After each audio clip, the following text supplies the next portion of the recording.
everyone. There was a review last week, but we need some Twitter details, don't we, or some email addresses for you all. So if you did leave us a thing last week, do get in touch, and we can send you out your prize or your gift or whatever it is, however we have to word it. Yeah, we're live on 4020. I feel like I should do a Jerry Springer piece, you know, where he used to reflect what had happened on his show. At the end. But I think I should do it before about Salford. Because we got you mentioned. Did you get some mail? Some mail. I got hammered on social media. I have one too. Yeah, and I have to say I'm probably mostly responsible because my throwaway comment at the end where I said they'd lose by 46. Which probably with hindsight was a little bit disrespectful. However, what I will say is there have been, I'd say, 3 or 4 times where we have all to a man tipped them to win and they've performed abysmally. Huddersfield. And as Mr. Jackson Acey said to me, who are we to question where their heads are at? Well, that's fine. What I would say is where the hell were their heads the week before? And where the hell were their heads when it cost me over £1,000 on my bet? When they didn't beat Wigan at all. So I have got, so maybe 46 was a bit rude, but they did, I had to check, they had 14 start at the bookies, so everyone expects them to lose. And as normal, all these after times, tell me before, and I've got no problem. I'd just like to say that I will be tipping Salford to win every game between now and the end of the season. You know what I'm annoyed with is I went against my new rule and it would have won, wouldn't it? That's the annoyance. So I'm not going to apologise to Salford fans for saying that they'd lose. Maybe by the manner that they would lose. That was probably a little bit wrong. But anyway, by the by, good win for Salford. Well done to them. If everyone that moaned at me on Twitter went to the games, I'd probably better keep Jackson Hastings and won't have to sell it. There you go. But there you go. We'll move on. So are you getting more street nowadays than me on Twitter? I got quite a bit this week, but I think you got a lot as well. So I did get the banhammer out on Facebook. What did I get it for? Just normal? Yeah, just for being you. If people swear and if people are abusive, you're going to get banned. It's just as simple Right, as with that. people swearing at me. Yeah, so, don't be rude. Honestly, I couldn't care less. Simple. You know what I mean? You're all entitled to opinions, so get it wrong. Did anyone, when we get it right, does anyone email and go, oh, well done, you got it right this week? No. I know won't be listening anyway, so sod off. I think there is a fair chance that at least one of us may spontaneously combust this evening. Yeah, well, we're going to start off with that in a minute. There's lots of things to spontaneously combust about. Yeah? Oh, are you going to as well? Well, go on. What do you want to start off? Do you want to start off? No, we want to talk about the England squad, don't we? Well, we'll start off with the England squad. Do you want to get them up and read them out? Well, no, it's just a list of names, isn't it? Quite boring. Yeah. So you can see it on Twitter at 4020 Live. Yeah. So go on then, what's happening? There's only one headline. Yes? Yeah, I can't believe Stevie Ward's in the squad. He never plays, he's always injured. Luke Gale's in there as well. They shouldn't call it a squad. And Tom Johnson. Yeah, and he's German. 3 who will not be playing. They shouldn't call it a squad, because it's not a squad. It's they all meet up and have a chat with all the top people at the RFL England thing. They Skype on the way. They say which pubs to go to in Leeds, which ones have good service, and then they go back to their clubs and go, oh, we had some good fun there. We had a cup of coffee and Kev told us this and whatever. Kev's got his RFL hat on today. Yeah. Yeah, all right, we'll tell you what we'll start off. We'll start off with Dave Craven's piece on Leeds. I'm not pleased the viewers as well. No, because I think it's an important, because I want to get it out there. Well, it's only the first part. Yeah, but it's only the first part, but the quotes are there. He basically might as well, Gary Everton, right, might as well put Leeds in a box, right? This is the team. This is the crap team that are underperforming. This is the rubbish that's nothing to do with me. You see that big new stand? That's me, that is. That's me. You see the women's netball? That's me. They're going to be Super League. They're going to be Super League. Netball's coming That's down. me. That's me. Recruitment and the team in this rubbish box. That's Kevin Sinfields, that is. Blame Kev. Not to do with me. I was here, eight-time Super League champions. That's me, Gary Everton. This lot here, rubbish. That's Sinfield's fault. That is how that read. I'm not having it any other way, mate. He couldn't have made it any clearer. Does he take responsibility for Yorkshire Carnegie like in the next... Oh, hey. Come on. Don't kick a man when he's down. Sorry. So, what did you make of it? Obviously, you've got a little bit more civil than me. I can only go the same as you. What was actually physically in the quotes? Clearly, everything rugby related is under Kevin's ban. Yeah. Fair play to Cravo. It's a good article. I'm looking forward to reading the rest of them. And he was quick to point out it is only the first, but the quotes are there. the rugby side is nothing to But do with me. Gary will not be retiring. Yes. He was asked that question. 66 now. He's not handing over all of the reins. But obviously he's gradually withdrawing from the rugby side so that Kevin can say. Sir Kev. Sir Kev.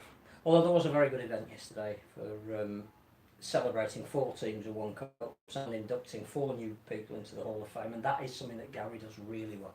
Yes. Good day. He's a student heritage, not just at Leeds but of the game as a whole, and he does put on a very good event, which my learned friend here, who was a guest and involved in inaugurating one of the new people into the Hall of Fame, quite enjoyed, I think. Oh yeah, sensational, and so to see again not just the the other players, but also to the honour what you gave me, Phil, have given it to my boy hero in Sid Hines, and I did ask the question, and nobody knew who was getting inducted, and I just said, well, if Sid is getting inducted, I would love to be able to present it to Sid, because he was a good friend of my dad's. I went to the same school, and he was my boyhood hero, and yeah, when they gave me that honour, I was absolutely over the moon, and I said, and also as well, Sid, to be honest with you. And he did regale a story about the 1969 Championship final, which we can't repeat. It can't be repeated, but it was good? very Yeah. funny. But, yes, he would take one of the Castleford players out, come what may, and indeed he did. And he did, yeah. Even though the ball was nowhere. Dirty Leeds. Dirty Leeds.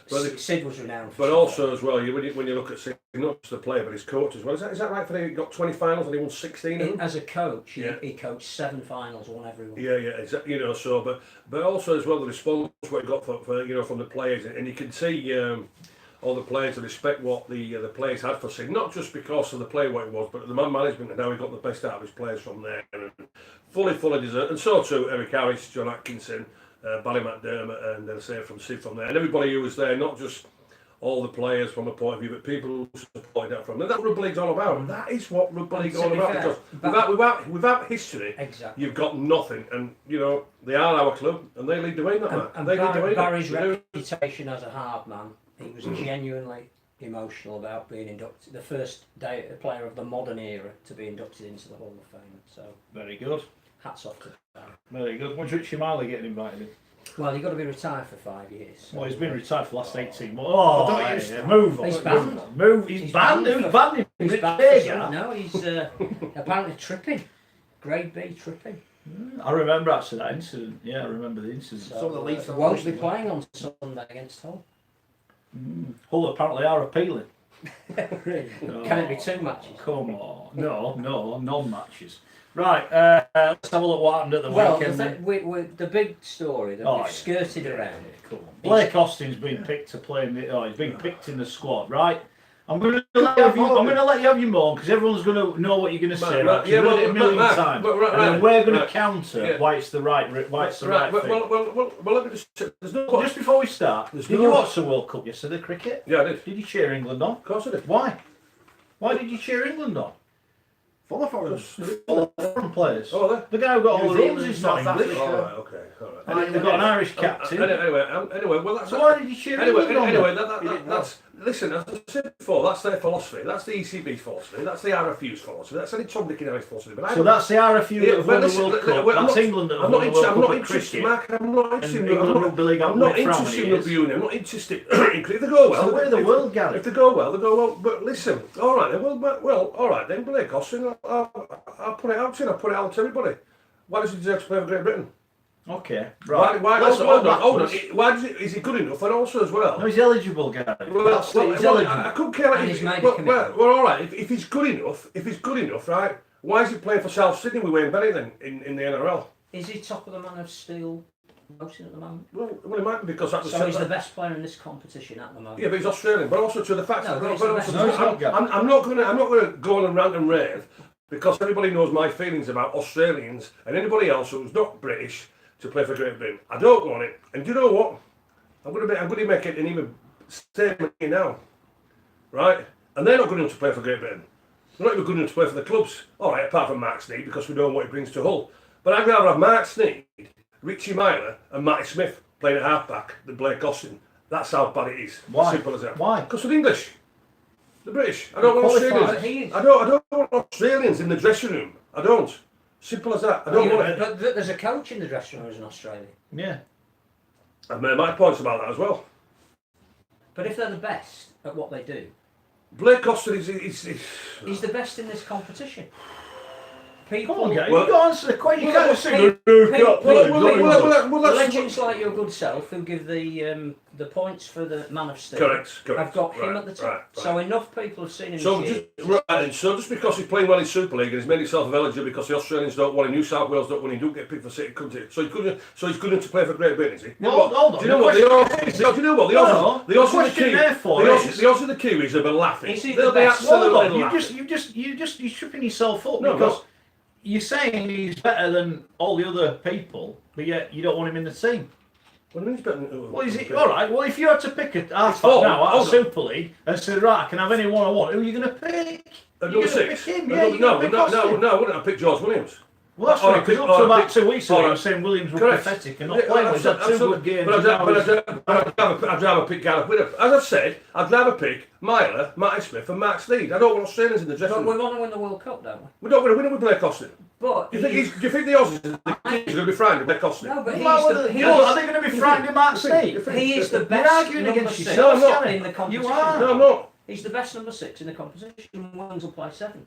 Oh, all right, okay. So, all right. And so he's going to get Warrington. He's going to win the. He's going to win the Challenge He Cup. might. He's going to win the He Grand might. Final for Warrington. At the moment, Hold on a second. He is Here's the a bloke, right, that won nothing in his career, but was one of the best international players ever. So, well, if you don't win the Challenge Cup or whatever for Warrington, what does that prove? Well, what You didn't win box? anything. You got picked for Great Britain enough times. Yeah. But also too, there's plenty of competition for the places. I had to play week in and You week didn't out. win anything. No, well, all because You can't say if you don't win anything, you Nobody can't else, play. nobody else won anything in my day, neither. What if Nobody Blake- else won anything in my Plenty day. of lads that Wigan did. what if Blake Austin? Well, everybody won every Wigan, but nobody would know at Leeds, St Helens, at Warrington, at Hull, at Cass, at Ulkr in them days, because Wigan won everything. Simple as that. So what if Blake Austin has improved as a player by coming over here playing for Warrington? Because he's enjoying his time here, he's got the freedom and responsibility to play the way he wants to play. Perhaps he didn't feel that way at Canberra. He's the best player in Super League at the moment, as voted by an independent panel of judges who we all said, no, they're Rugby League, probably better than most of us. Why shouldn't he be in the squad to be number 6? Because he's Australian. Simple as that. No, I don't want Australians in the dressing room. He is eligible. He's made a commitment. I think the cricket thing is absolutely right. This country is a multicultural country, and that cricket team had somebody born in the West Indies, somebody eligible for New We all Zealand, know what they've got. The hilarious an thing- Irish captain. So why do you and watch they- it and enjoy it then? And they Why do you watch it and they enjoy were it? representative of England. And If so you had Blake said I didn't Austin- watch it out of courtesy because they're not all English, I'd have more respect for your argument. I think you're arguing Well, to be honest yourself. with you, we were only in the pub, so yeah, well, I was just keeping an eye. But yeah, and the one. Yeah, but listen, I don't want Great Britain, and I don't want England full of Aussies, New Zealanders, South Africans, or whatever. I want it all to be British lads. Simple as that. He's British. Oh, mate, they've all got British heritage. We all know the situation. No, we spoke no. about it many times. No. Anyway, You just showed Anyway. yourself. I'm glad he's been picked. I Yeah. don't fully understand what the squad is that's been picked today, because it's Great Britain who are playing next, not England. Yeah. 3 of the players we've already said are long-term injury doubts, although Stevie Ward apparently might be back before the end of the season. I thought Stevie, has he had a step back, Steve? It's in Yeah, I think the he's had to have- Oh, is it? So my apologies. That's I've a only knee, a knee just, clip. you see, I wasn't important enough to get one on Friday, was I, Phil? I just get Well, one now. it was either you or Paul Cook, and in terms of ranking, Yeah. you could have had So what's happened to him? he's needed a knee clean out. Well, I don't have much Not luck, a was it? major operation, but some gristle needed removing or something like that. Technical term is. Okay. So I'm not really sure why we've the England performance. I can understand that it's exciting that England Knights are playing. They've now got a fixture. They're playing Jamaica at Headingley in October, which is great. So their 37-man squad makes sense, because though it's mainly a young squad, which is what we want England Knights to be. There's a couple who've dropped down from the senior squad, but they can prepare for something. The England performance squad that's been named with Blake Austin in it isn't playing anybody. But presumably we'll get another announcement at some stage of who the Great Britain squad is. Unless this England performance squad, 9 of them are going to play in the Knights. Of course, we haven't. so seen also how as that's going to well, work. but also as well, Phil. You know, with the tonight and the players what they've got in there, and they're all Super League players, is that a decent test for them against Jamaica? Yeah, because Jamaica will be picking a lot of Super League players. You see, Jamaica will pick players of heritage No one who from are Jamaica. eligible. It won't be domestic players from the Jamaican League. It will be predominantly people like Ashton Golding and Michael Lawrence who are of Jamaican heritage, and that will make it a very entertaining and closer game, and also will help Jamaica for the World Cup, who will be predominantly heritage players, I think Phil, which makes it more competitive. Phil on Facebook, I think, makes an interesting point, which is how we canvassed every available Aussie playing in the NRL with British heritage before we pick 17 British players. Is Blake Austin the best? No, actually, they don't pick the squad based on players in the NRL, do they? So it's a moot point. But is there a halfback in the NRL who has the same qualifications as Blake Austin who could play for England? Well, have they made themselves available? I think that's the reason Jackson Hastings isn't in, is because I don't think he made that commitment to say, if I focus on being an England international, I give up my right to play for Australia, which is what Blake Austin has said, which is why he's as English as anybody else. Well, Blake Austin has suspect- moved lock, stock and barrel. Let's be Yes. fair, Jack. We don't know what Jackson Jackson is going Hastings to has do. already put a clause in his next contract That he may well go on. So I That reckon- kid has got unfinished business, hasn't and he he? could Clearly. play State of Origin, and then he could Yeah. play for Could Australia, be. and he doesn't want to make that commitment for England and close that door. Austin is what, 26, 27? He's making a commitment, which is what Wayne Bennett asked of anybody who wanted to play for his country, and so he's selected on merit. Now, you remember Denise last week who didn't agree with Scully about Matty Smith, wasn't it? Yes. Oh, she's with you this week, so you Matty Smith, who hasn't played in the last 2 games, and Catalan have won both. Look all right. That Matty Smith. They look all right. Okay. Fair enough. And it's been saying in the League Express that they're looking to get shut of him.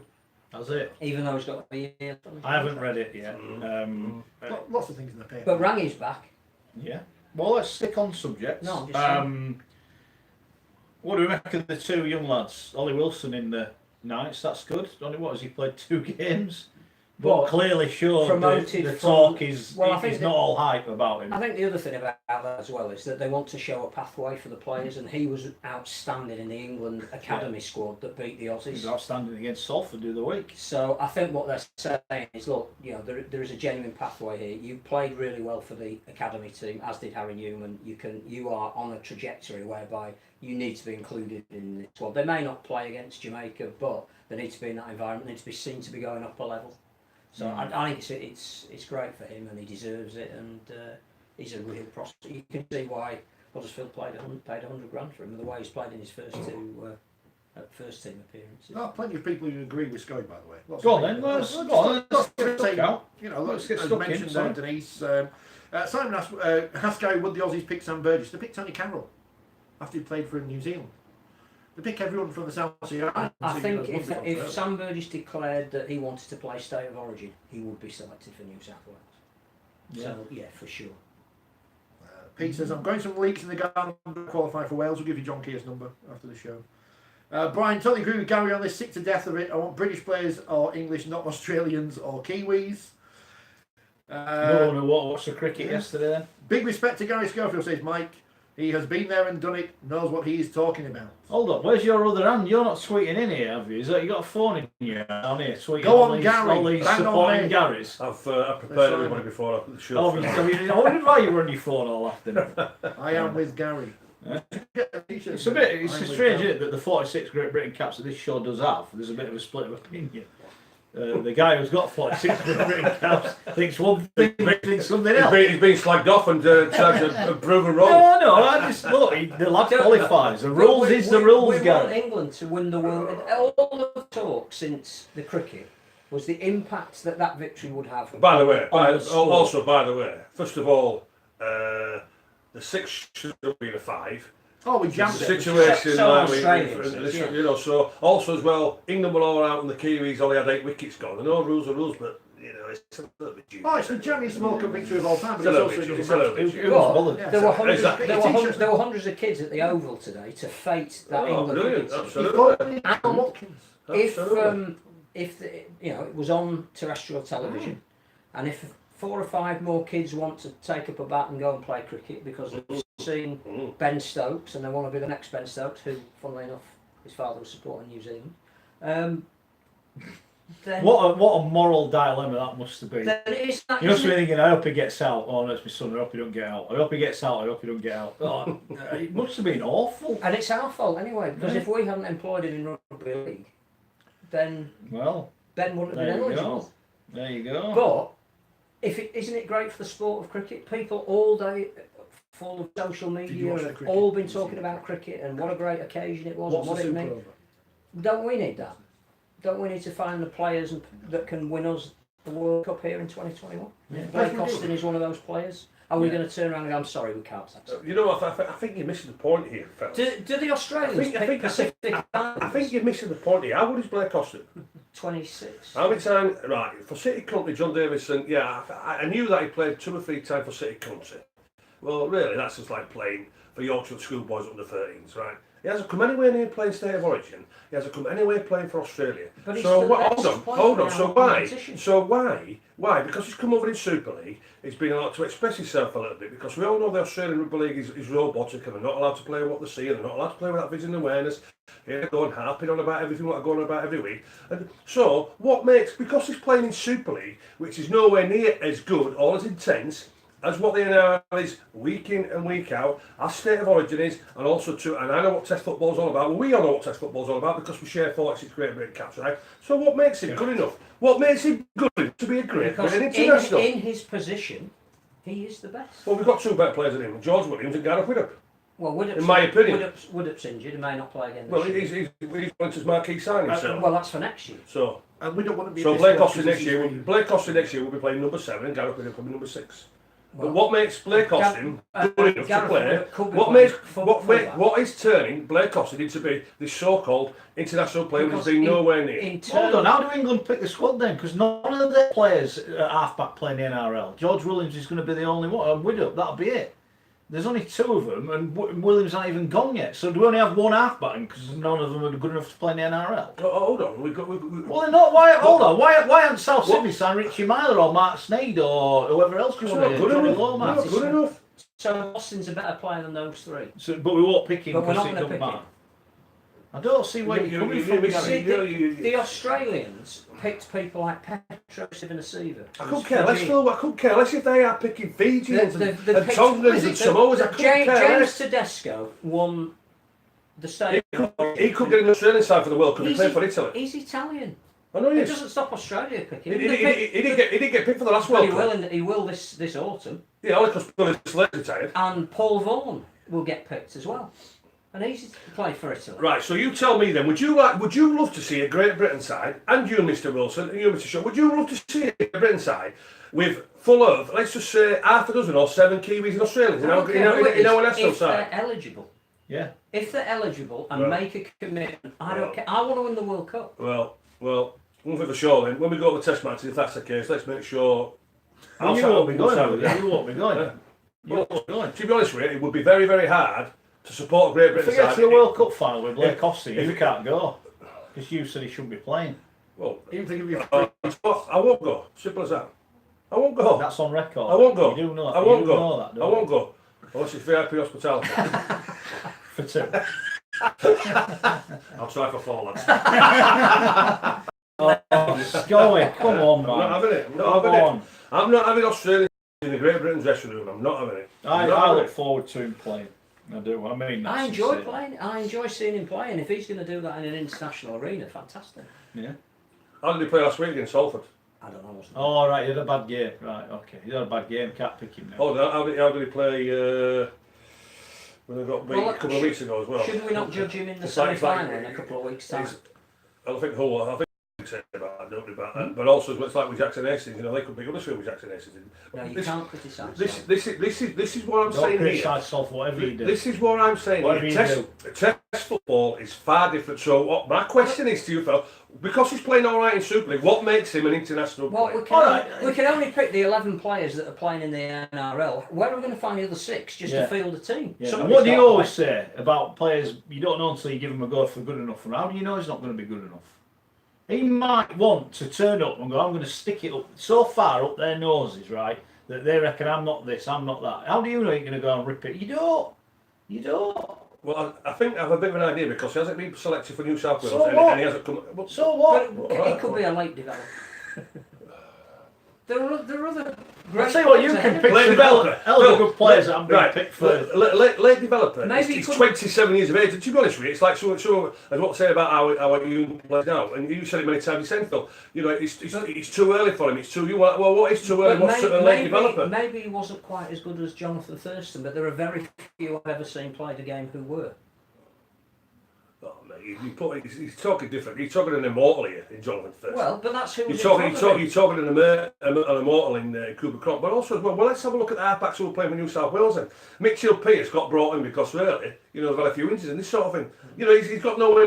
Mitchell Pearce has been slagged off for the last 4 or 5 years. For Canberra this with the injuries that New South Wales had, he may have been playing. We'll Phil, never know. why do you think Canberra don't want him? Because they didn't think he was good enough. That's why he's over here. Well, That's why he's over here. Why do you think all the journeymen, you know, I'm not saying he's a journeyman maybe because he he's just settled in very well, likes but why do you think some 3/4 players. of them come over here because they're not wanted? but I'm not sure They're not he's a wanted. journeyman. We've just signed one from Canterbury Bankstown. He's supposed to he's a goal kicker. Could kick a cow's ass on Friday. He's a marquee Eh? signing. Is Who is? Blake Austin. He's Yeah, a I know he is. But why? Canberra rating that highly, they wouldn't let him go. Don't worry about that. I can assure you. I know the philosophies of the Australians. If you're not good enough, and we've seen the best here, Maybe off you go. this competition suits him more. Off you go. Well, well, do you know what then? Let me put this here. What Blake, about- hold on, let me put this here. Blake Austin, if he was still at Canberra, Yeah, would he make himself available for Great Britain? he might do if he felt he wasn't. Do you really think if he was at I Canberra, don't know. do you really think if he was at Canberra, he would have made himself available for Great Britain? Not a cat in hell's chance. If he thought he wasn't, he was going to get an opportunity. Not a to cat play in hell. the Not a international cat in hell's level. chance. He wouldn't. But no, because I think it's an easier route. I've never played international rugby league. Oh, yeah, my grandma or my granddad or my. I don't think it's an easy the route. postman You're who talking was about British. the team that only lost 6-0 in the World Cup final. There's a high standard you've got to get to play for England these days. It's not the easy alternative option. Philip, it's always been a very high standard to play international rugby league. So- Very high standard. So he is Very, clearly very high rated standard, by let me just Wayne say. Bennett, who knows a thing What or two makes about him internationals. an international player because he's playing in Super Wayne League? Bennett thinks he's good enough. Well, all right. If Wayne Bennett thinks he's good enough, why is he not looking to sign him at South Sydney? And it will what I say about Wayne Bennett. If Wayne Bennett rates George Williams, why is he not signing him at South Sydney? I find it quite interesting. Well, Good enough to play for Great Britain, but he don't want to sign him for his Australian clubs. Maybe. Well, he's. Has Wayne Bennett signed any of his British players for the Brisbane Broncos when he was there? Does he look as if he's going to sign him at South Sydney? Don't buy it. Don't buy it. No. And I won't be changing my mind regarding Australians or Kiwis or any Tom, Dick and Harry. If you're not Why do you have a British, word with your mate Nines and play. get him to change the rules? I might know what I've seen tomorrow. Tyson Frizzell. It's Welsh. Doesn't stop the Aussies stealing. Michael Withers, what a great Britain international he was. Nearly won that Test series and everything. Social media is great. Not going to read half of it out. It's very funny. Generally about many various things. Well, tell us then. What is it? Alex says Britain for the English. War with you, Alex. Well, we might get. I mean, Isn't Britain for Britain? yeah, no, it's for the English. Isn't English only part of Britain? I've had a long-held belief of how we could get the crowns up in rugby league, but it's not a joke. You can just say that there. Do you know what as well? It's very interesting for that dressing room. Do you know what would be very, very interesting? If he does get picked for Great Britain, what would be very interesting if they made him captain? Oh, boy, on. Why are they going to do that? He's nowhere near being made. What ahead of No, ahead of something like James Gray? no, hold on. Basically, your halfbacks are your best players in the side. So to say Blake Austin is not, you would maybe consider the best player in that side. Would be very, very interesting if they made him I captain. don't think Sam Burgess will be asked to hand over the armband particularly soon. I don't think Mr. Bennett, to be honest with you, it's Wayne's way or knows way. So if he wants to make Blake Austin captain, he will make Blake Austin What about the captain. Nines? We've got a Nines World Cup coming up. Is Blake Austin the right sort of player to have orchestrating the... Phil, to be honest with you, the Nines, as far as I'm concerned, it's a gimmick. So I'm not really bothered, to be honest with you. It's a World Cup. I'm not bothered. I could care less. We're I'm not hoping bothered. it's going to be a full event in the Commonwealth Games. It's a gimmick. It's a game of touch and pass. It's a game of touch and pass. So I'm not really bothered. But every sport... We watched a World Cup final yesterday in a shortened version of the format of the game. That's what sports have got to do these days, to capture the imagination. I know loads of people that watch the final that have no interest in cricket. And if you just said to them it's a 5-day game and each team bats twice and they'd have gone, I'll go and put the tea on. But it's 50 overs, it'll be finished in half an hour, it's getting to a dramatic climax, great, I'll watch it. So All it's right. our shortened version of the sport. Might be the future. Might be. Might be. Might be. Blake Austin might be very good at it. He might be.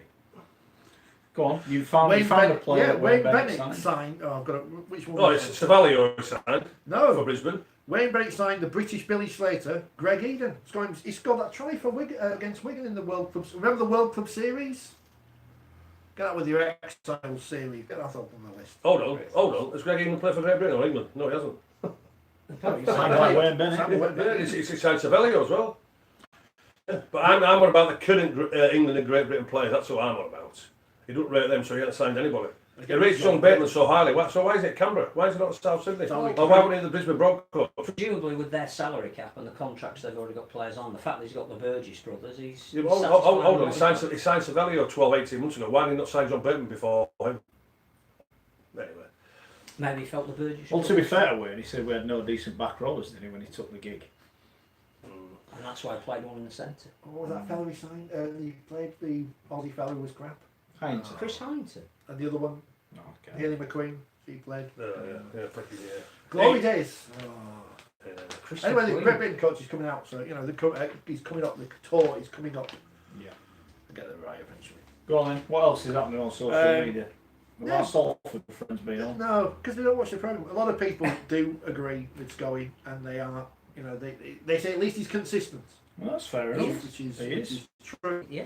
Yes. But, you know, we all enjoyed the cricket yesterday. Except when it comes to Salford, and then none of us are consistent. It's funny though because before the Cricket World Cup, months before the Cricket World Cup, there was a great debate about whether Jofra Archer should play for England and whether he would upset the balance of the squad, which was led by.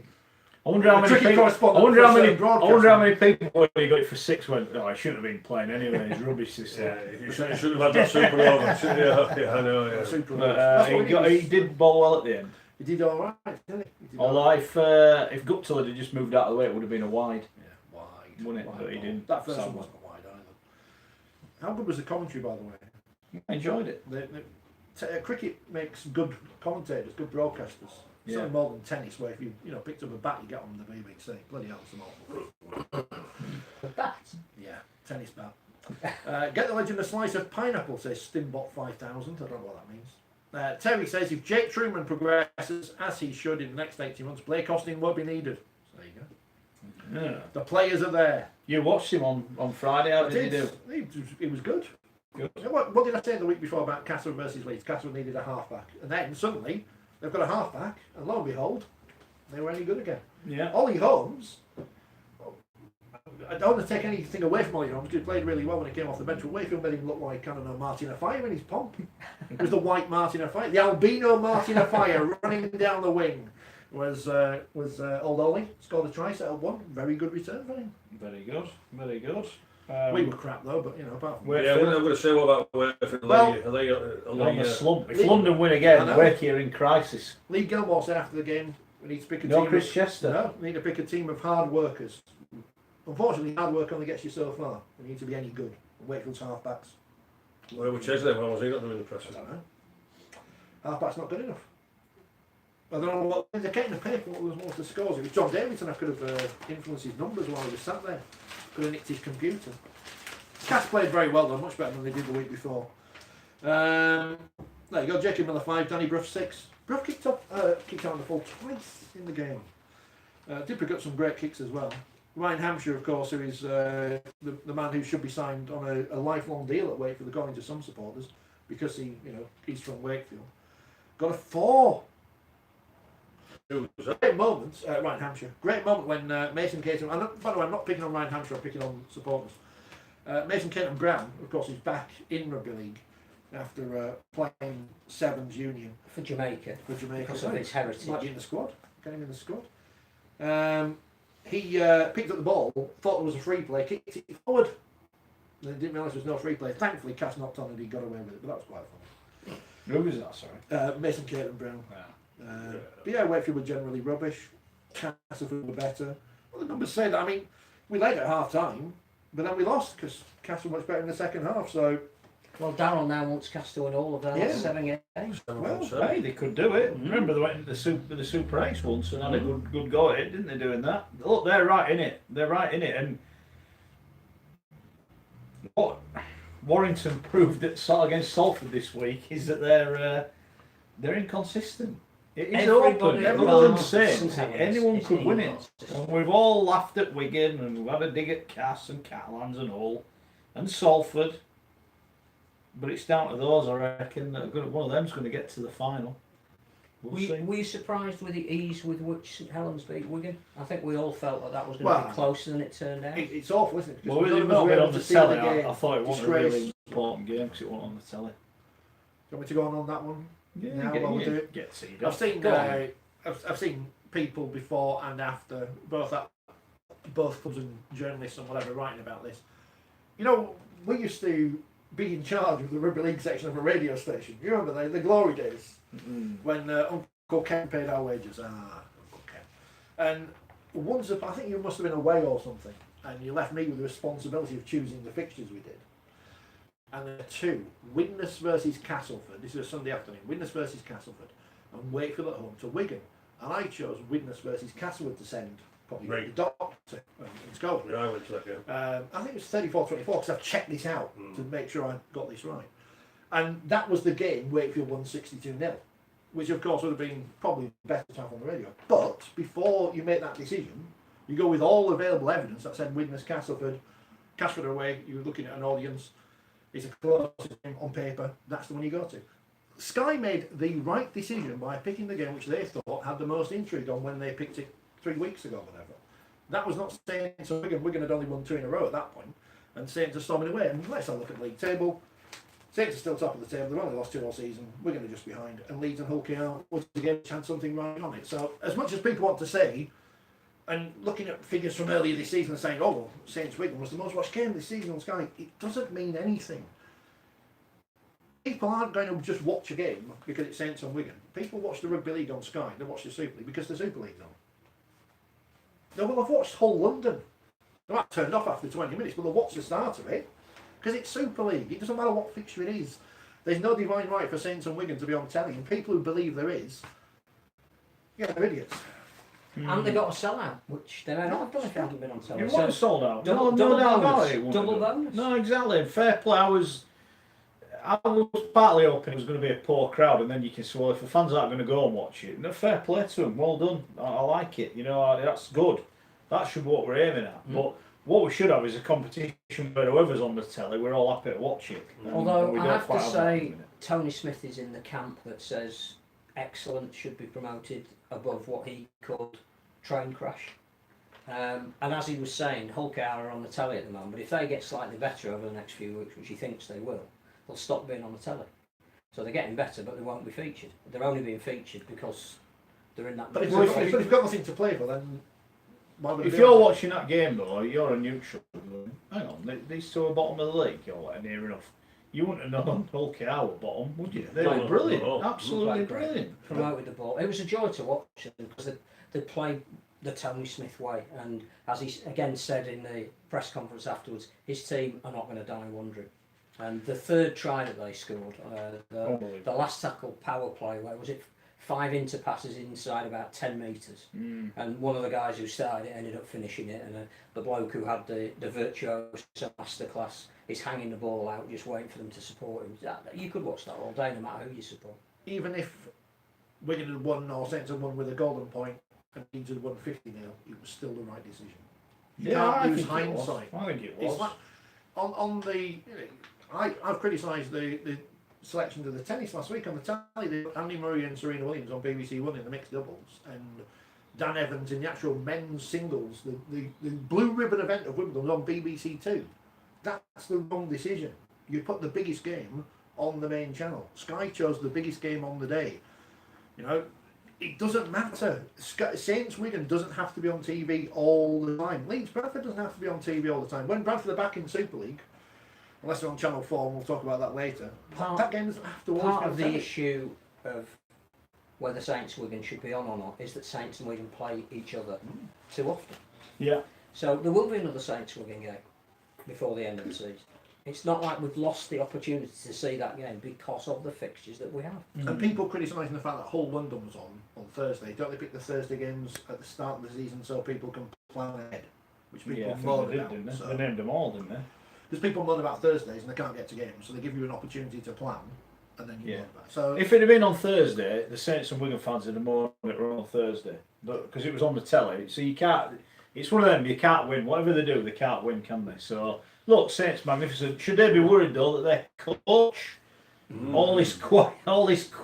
But yeah, there's a lot happening. What's happening? He's going, isn't he? He's got to be. You would say so, wouldn't you? Obviously, on the Gold Coast, but they sacked their coach from there, and obviously, there's been conversations, haven't there, whether they try and spin it or not. But they're chasing Holbrook from there.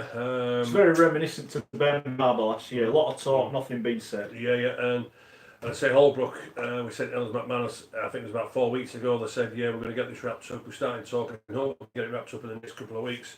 Now it's gone full circle. Now it's gone totally full circle, hasn't it? And Holbrook, yeah, he's done a great job at St Helens, but at the end of the day, the Aussies, they like to go home, they wait for an opportunity. Whether, to be honest with you, whether the Gold Coast is the right club for him, I'm not so sure, because they're lying at the bottom now because the Bankstown, County Bankstown Bulldogs won, so it's an interesting one. But yeah, you can read into the lines whatever you want, but it looks very much so now. His head has been turned, and if he gets the treble or the double this year, I think he's on his way. I think he's on his way home. the dynamic changed with that sacking this week, because I think you can't say anything if there's no job to go to. You know? Yeah. The NRL can hint that he might be the next cab off the rank, but if there's nobody to get in the cab, it doesn't really matter. Well, in Aaron Bauer's piece, he's put according to the Sydney Morning Herald, those of the St Helens coach have told him it would be an unwise move to sign with the Titans. Well, but there's only, like over here, there's only 12 clubs that you can coach. There are only 16 in the NRL. Yeah. If you get offered one of them, Yeah. and you're an aspiring head coach, you can't really turn it down. He's never worked as a coach in the NRL, has And he? the best thing for him is actually to take on the worst team, because the only way you can take that team is up. Well, he can't get relegated. Well, he gets Callum Watkins to coach as well. Mm. But I think Does he rate Callum Watkins? I don't know how old his kids are and his family situation, but at some point he will make a decision to go back to Australia. If there is a job now waiting for him at the end of the season, I would be surprised if he did. If he can go out as champions, yes. It's all there ready for him to do it, isn't it? And the reason he came over here, as much to enhance his coaching education and get the opportunity to be the guy that was in charge of a team, it was to put on his CV to the teams back home that he was ready to take on. Michael Maguire's doing a great job at West at the moment, but he wouldn't have got that if he hadn't dropped back here. I'm not sure about that, Phil. They're not in the top 8, but nowhere near the top 8. But he's rebuilding the club. He's getting players out. He's getting players unfortunately, you don't get time to rebuild. And he's doing a decent job with rebuilding New Zealand at the same time as well. So I think if Justin Holbrook was offered that job, he would have to very, very seriously think about taking it. Well, there may be another job as well, because they're about with Dean Pay, aren't they? Accountability at the Bulldogs, aren't they? You know, but it's an interesting one. But one thing for sure, his head has been turned, and it seems to be that McManus has gone pretty quiet, hasn't he? You don't hear anything from McManus, saying no, Justin's all right. We've had good talk. We're nearly over the line, and let's get it sorted as quickly as possible. No, his head has been turned. And for me, if he gets a double or the treble this year, he's off home. So let's assume he did go. Who are the candidates for St I'm Helens? going to upset all the Saints fans, and I think we're anti-Saints by saying they're A correct. lot. The guy, he's done a great job. Our Saints magnificently better than they They're were only 10 when he took points over. clear at the They're top. miles better. They've avoided relegation according to some fella on Australian telly today. Very good. So who are the candidates for St Helens if at the end of this season they need a new coach? Well, they brought in Richard Marshall as assistant, young, vibrant, young English think? coach. Give him the chance. He likes to play the St Helens way. Tony Smith. He likes to play up in the attractive rugby league. Give it to Richard Marshall. Give it Richard Marshall. He's got the play, he's got the tools there, he's got the players to work with. It seems as though that he's got respect from all the senior players, from all the lads who have got the egos in the dressing room. He's got the respect there straight away. Give it Richard Marshall. Fair dues. People are sharing their Great Britain songs with us Go on on then. social media. Excellent. Here's Rommel. Hardacre, Meganson, Percival, Gildart, Burgess, Lomax, Williams, Roby, Big Sam, Walmsley, Bateman, Farrell, Knowles, Subs, Graham, Hodgson, Burgess, Connor. Which Burgess? Too many Burgesses. Burgeye. Is that the? Is that the? Did you have official Coop in there? No. He'll play. I think he'll play. He's been outstanding. Coop will play. Play Hardacre at centre, I think. He'll play Coop. on other things. Pat says, to me, relegation scrap is more interesting than the top of the table at the moment. That's why it's on TV. Correct. We'll give you a job at Sky. Get your CV into them. Oh, before I forget, some of the ridiculous abuse on social media around Blair Powers gets. What is wrong with people? I don't know. I didn't see it, so I don't understand what's wrong. I mean, the abuse we got from Salford fans for predicting them to lose. I think it was my 46 that tipped it over. Yeah, but you know, I do feel a little bit bad about that. It was a flippant comment at the end. But, you know, A lesson learned. What's wrong with people? They're going to win 102-0 this week. What's wrong with people having to go at people doing their jobs? I just don't understand. Well, I saw Angela after the game on Friday, and I wish her all the best. And she's been great for Sky. You know, she's brought something. She's brought her own style. And She's a brilliant producer of documentaries. Yeah, she's been excellent for the game of Rugby League. Now with the promotion, I say with the ladies' game hitting the heights where it's hitting. No, she's been great for Sky. 21 years in the job, and so yeah, enjoy what your new venture is, Angela, because you know you've done Rugby League proud. You've done a very, very good job. Well done. When we used to have magazine programs, and they used to have features in them that were 4 or 5 minutes long, she produced and in many cases edited those features and was brilliant. You tend not to work in this business for that long if you're not any good at your job. Correct. There's always exceptions to that rule. As we have proven. The interesting thing though is it's somebody else who's leaving Sky after a long time, so they're clearly undergoing some kind of a revamp themselves, and I just wonder how that affects their negotiations with the sport in a year's time. Are they starting to downgrade the people that work solely on Rugby League? Time will tell. Don't know. Kev says Saints might go for David Furner. I've heard he's free. Is he free yet? It might have John Inman here. Why would Circle go for Furner with his record? I think they might have been a little bit sarcastic. Joel says they can have Agar, which there's a which one, Alan? There's 2 pages with Richard Agar in the current. I think Richard Agar is the most misunderstood person in Rugby League. It's not his fault. He's such a nice guy. Yeah. Whenever I've spoken to him in the media, even when he's been hammered or he's had a good win, always decent guy, always spot on. You know the word I would sum up Richie Agar just in one word: smart. That's what Richie is. He's very, very smart. Everything what he does is smart about it. He is. I think if you speak to the players that he's coached, whether they've been a good team or as he calls the Wakefield team that he coached, ragtag and bobtail, and basically players that other clubs were paying them to play for. He's always got the respect of the players. If you talk to anyone that he's coached by, they really admire and like him. But he doesn't. He's never really courted the media in the same way that some coaches have a really good public profile, so the fans don't want to. Wants to get a better agent. Dan says on the Saints job, Paul Wells. Oh, he's gone down that route before. And what happened? Is he a head coach? I wonder if Lloyd come back, if he got offered the job. What about Tony Smith? Would he Do not you think be on he's their going to be at list? Hull KR next year? I don't know. I think there's a lot needs sorting out at Hull KR.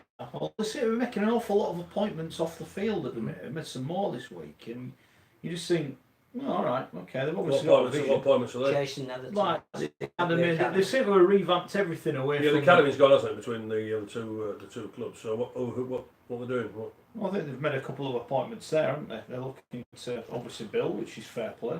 You know, There was, well, we're on Hull KR. There was comparison between Danny Maguire and Cameron Smith this weekend, because Cameron Smith got a big celebration for his 400th game. He got a gold boat or whatever from the NRL, and Danny Maguire got to wander off in front of all the people that left at Henley.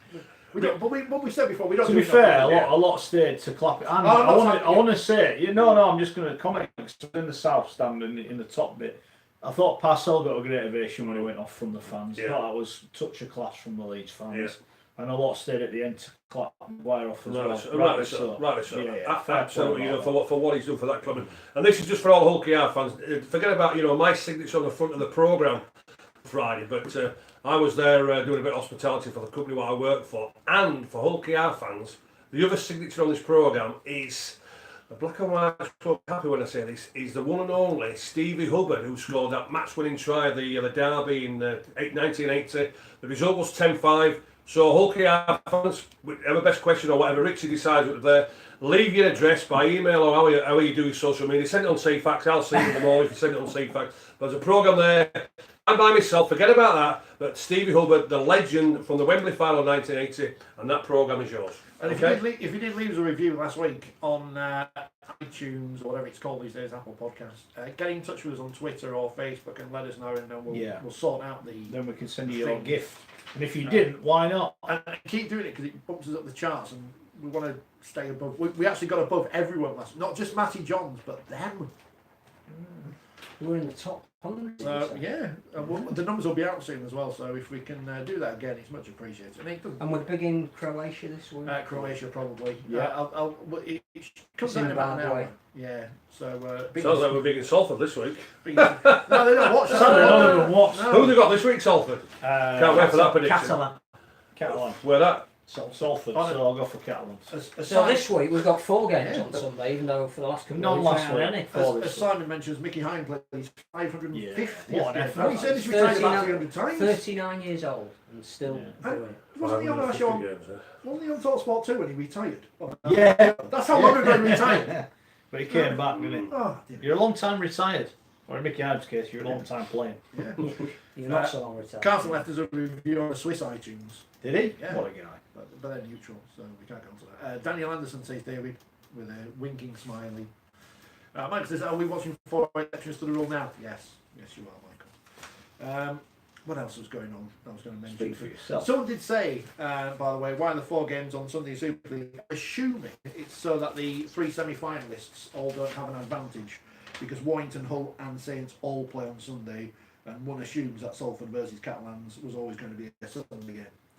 Well, Because is Leeds that usually not play- is that not the farce, right? That this week surely it would have been better for them all to play on a Friday to give the semi-finals an extra couple of days and Yes. make sure anyone with a niggle can play. Yep. Just to know why was there 5 games on Friday? Somebody did say it's a good job we didn't have any games on Sunday this week because of the quality of the sport that was on.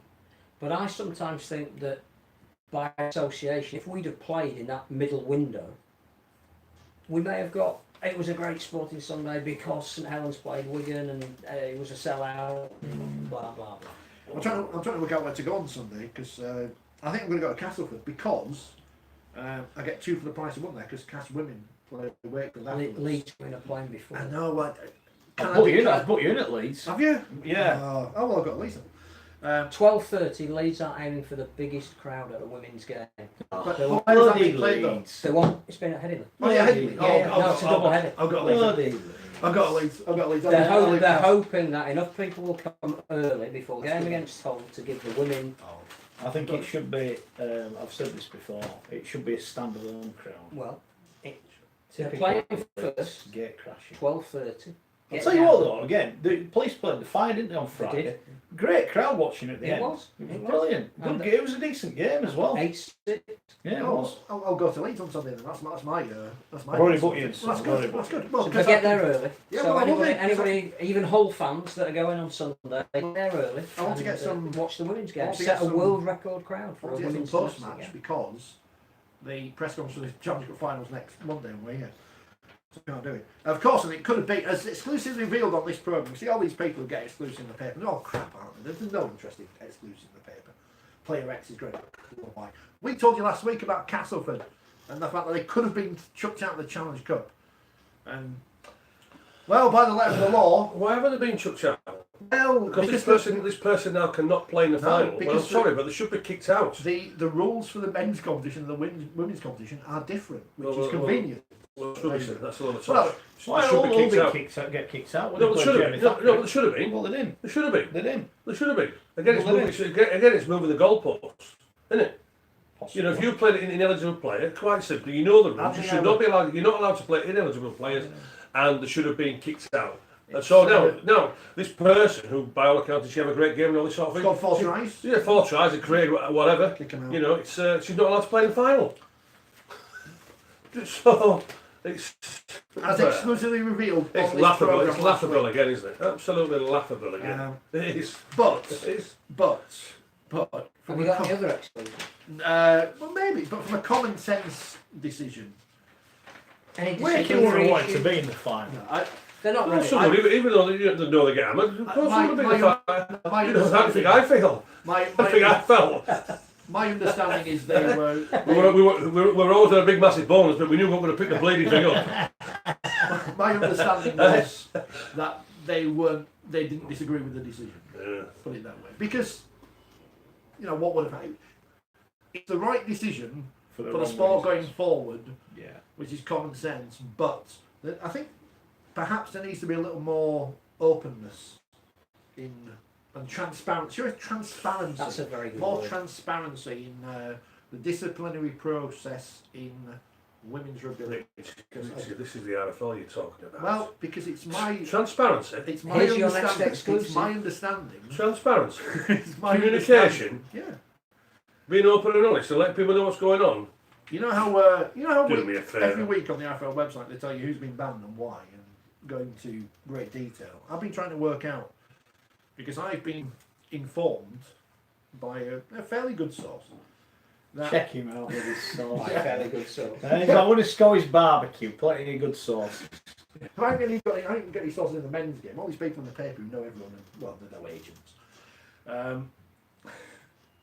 But it's my understanding that one of the key players for Castleford Tigers won't be playing in the final because she's got a 4-game ban for Had she headbutting. previously have played for a team that they might be playing in? Possibly so.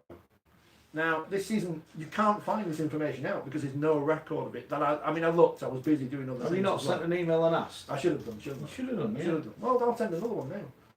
But that's my understanding, and they've tried to arrange it so she can play in the final, but they can't. She's been banned. So, Castle got a key player out for the final. Can't wait to see the handicap. They play Wakefield on Sunday. After 16, I think. I had a look. 16. I don't want to make a comment publicly because I don't want to upset anyone. Okay, But yeah, win the charts in Switzerland. good. Thanks to Carsten. 258. What? We're back in Come on, Luxembourg sorry, I'll chart. get your mates listening. Back in the Luxembourg chart again last week as well. So Is the Betfred Man of Steel votes out yet? 7 o'clock? It's not, Not 7, yet. Is it 7 o'clock Yeah. yet? no, no. Hold this on, is what's considered going on here? I've been deleted. No, it's 3 minutes to. All right. This is the last week that they. Do we know when the Steve Prescott Man of Steel votes are here? Because we get a knock on the door. That's the official knock on the door. Check your emails. So that was this week's exclusive rugby league news. Right. So there you go. It seems to be a lot dominated by women's rugby league. Rich, are you the go-to man now? Well, I don't know. That's just what I told you when myself. How was she getting paid to wear that T-shirt, by the way? Nothing, but it's a free T-shirt. So. The only promoter- What did Brian Bevan say? I don't know. I've not listened to all What the did Brian Bevan episodes. say? What did he say? Did he say anything, Brian Bevan? Okay. It's podcast. It's Fair promoting enough, other people's yeah. stuff now. Oh, right, okay. Yeah. It's not good, is it? This. You know, we've There was a time Yeah, where our team Our has changed so much now. It's like he's the main man He's the now. main man, he is, We've all getting binned off. Is it Brian Bevan or Van Vollen who scored the most strikes in the game? Brian Bevan. Is it, yeah. Van Vollen on the second, is he? And Billy Boston, is it? I'm not sure. I know that Bevan's got 700 and odd, which nobody will ever get near. Danny Bruff now the second highest point scorer in Super League because the game only started in 1996. But he's still 7 million points. Well, I think when you said he's the second highest point scorer in Super League, that's fair enough. If you said rugby league, I then think that'd be a bit. Neil Fox have been a bit disappointed in Super League, to be honest. Yeah. Oh, I don't know. He's done better than some of the Wakefield players on Friday. Oh, that's a bit hard. It's not harsh now. He's turned on his own team. You see, now He's he's wearing getting free another guns. podcast He can- t-shirt. He can just fire off at anyone now. I won't go to the You wait press. till what he says about Salford. He's got the Warrington colours, hasn't he? He's a player colour. Next, it'll be I'm really actually, because I was supposed to be going to Salford on Friday, but it's been moved. So I've got to Hull KR instead, so I'm quite relieved about that. But what if Wakefield had got to the Championship final against Leeds? What would I have done then? What do you do? Well, if I'm Do you know what, Mark? Do you know what, What's mate? wrong with that? Mark, do you know wait now, start going to grounds with you because you know every time that we go to Hull, he's here. When we get out of the car, we go from car park. Certainly if we go to Salford again, he's here. I'm alright, Salford. Salford, there's no one there to say. Oh, Eh?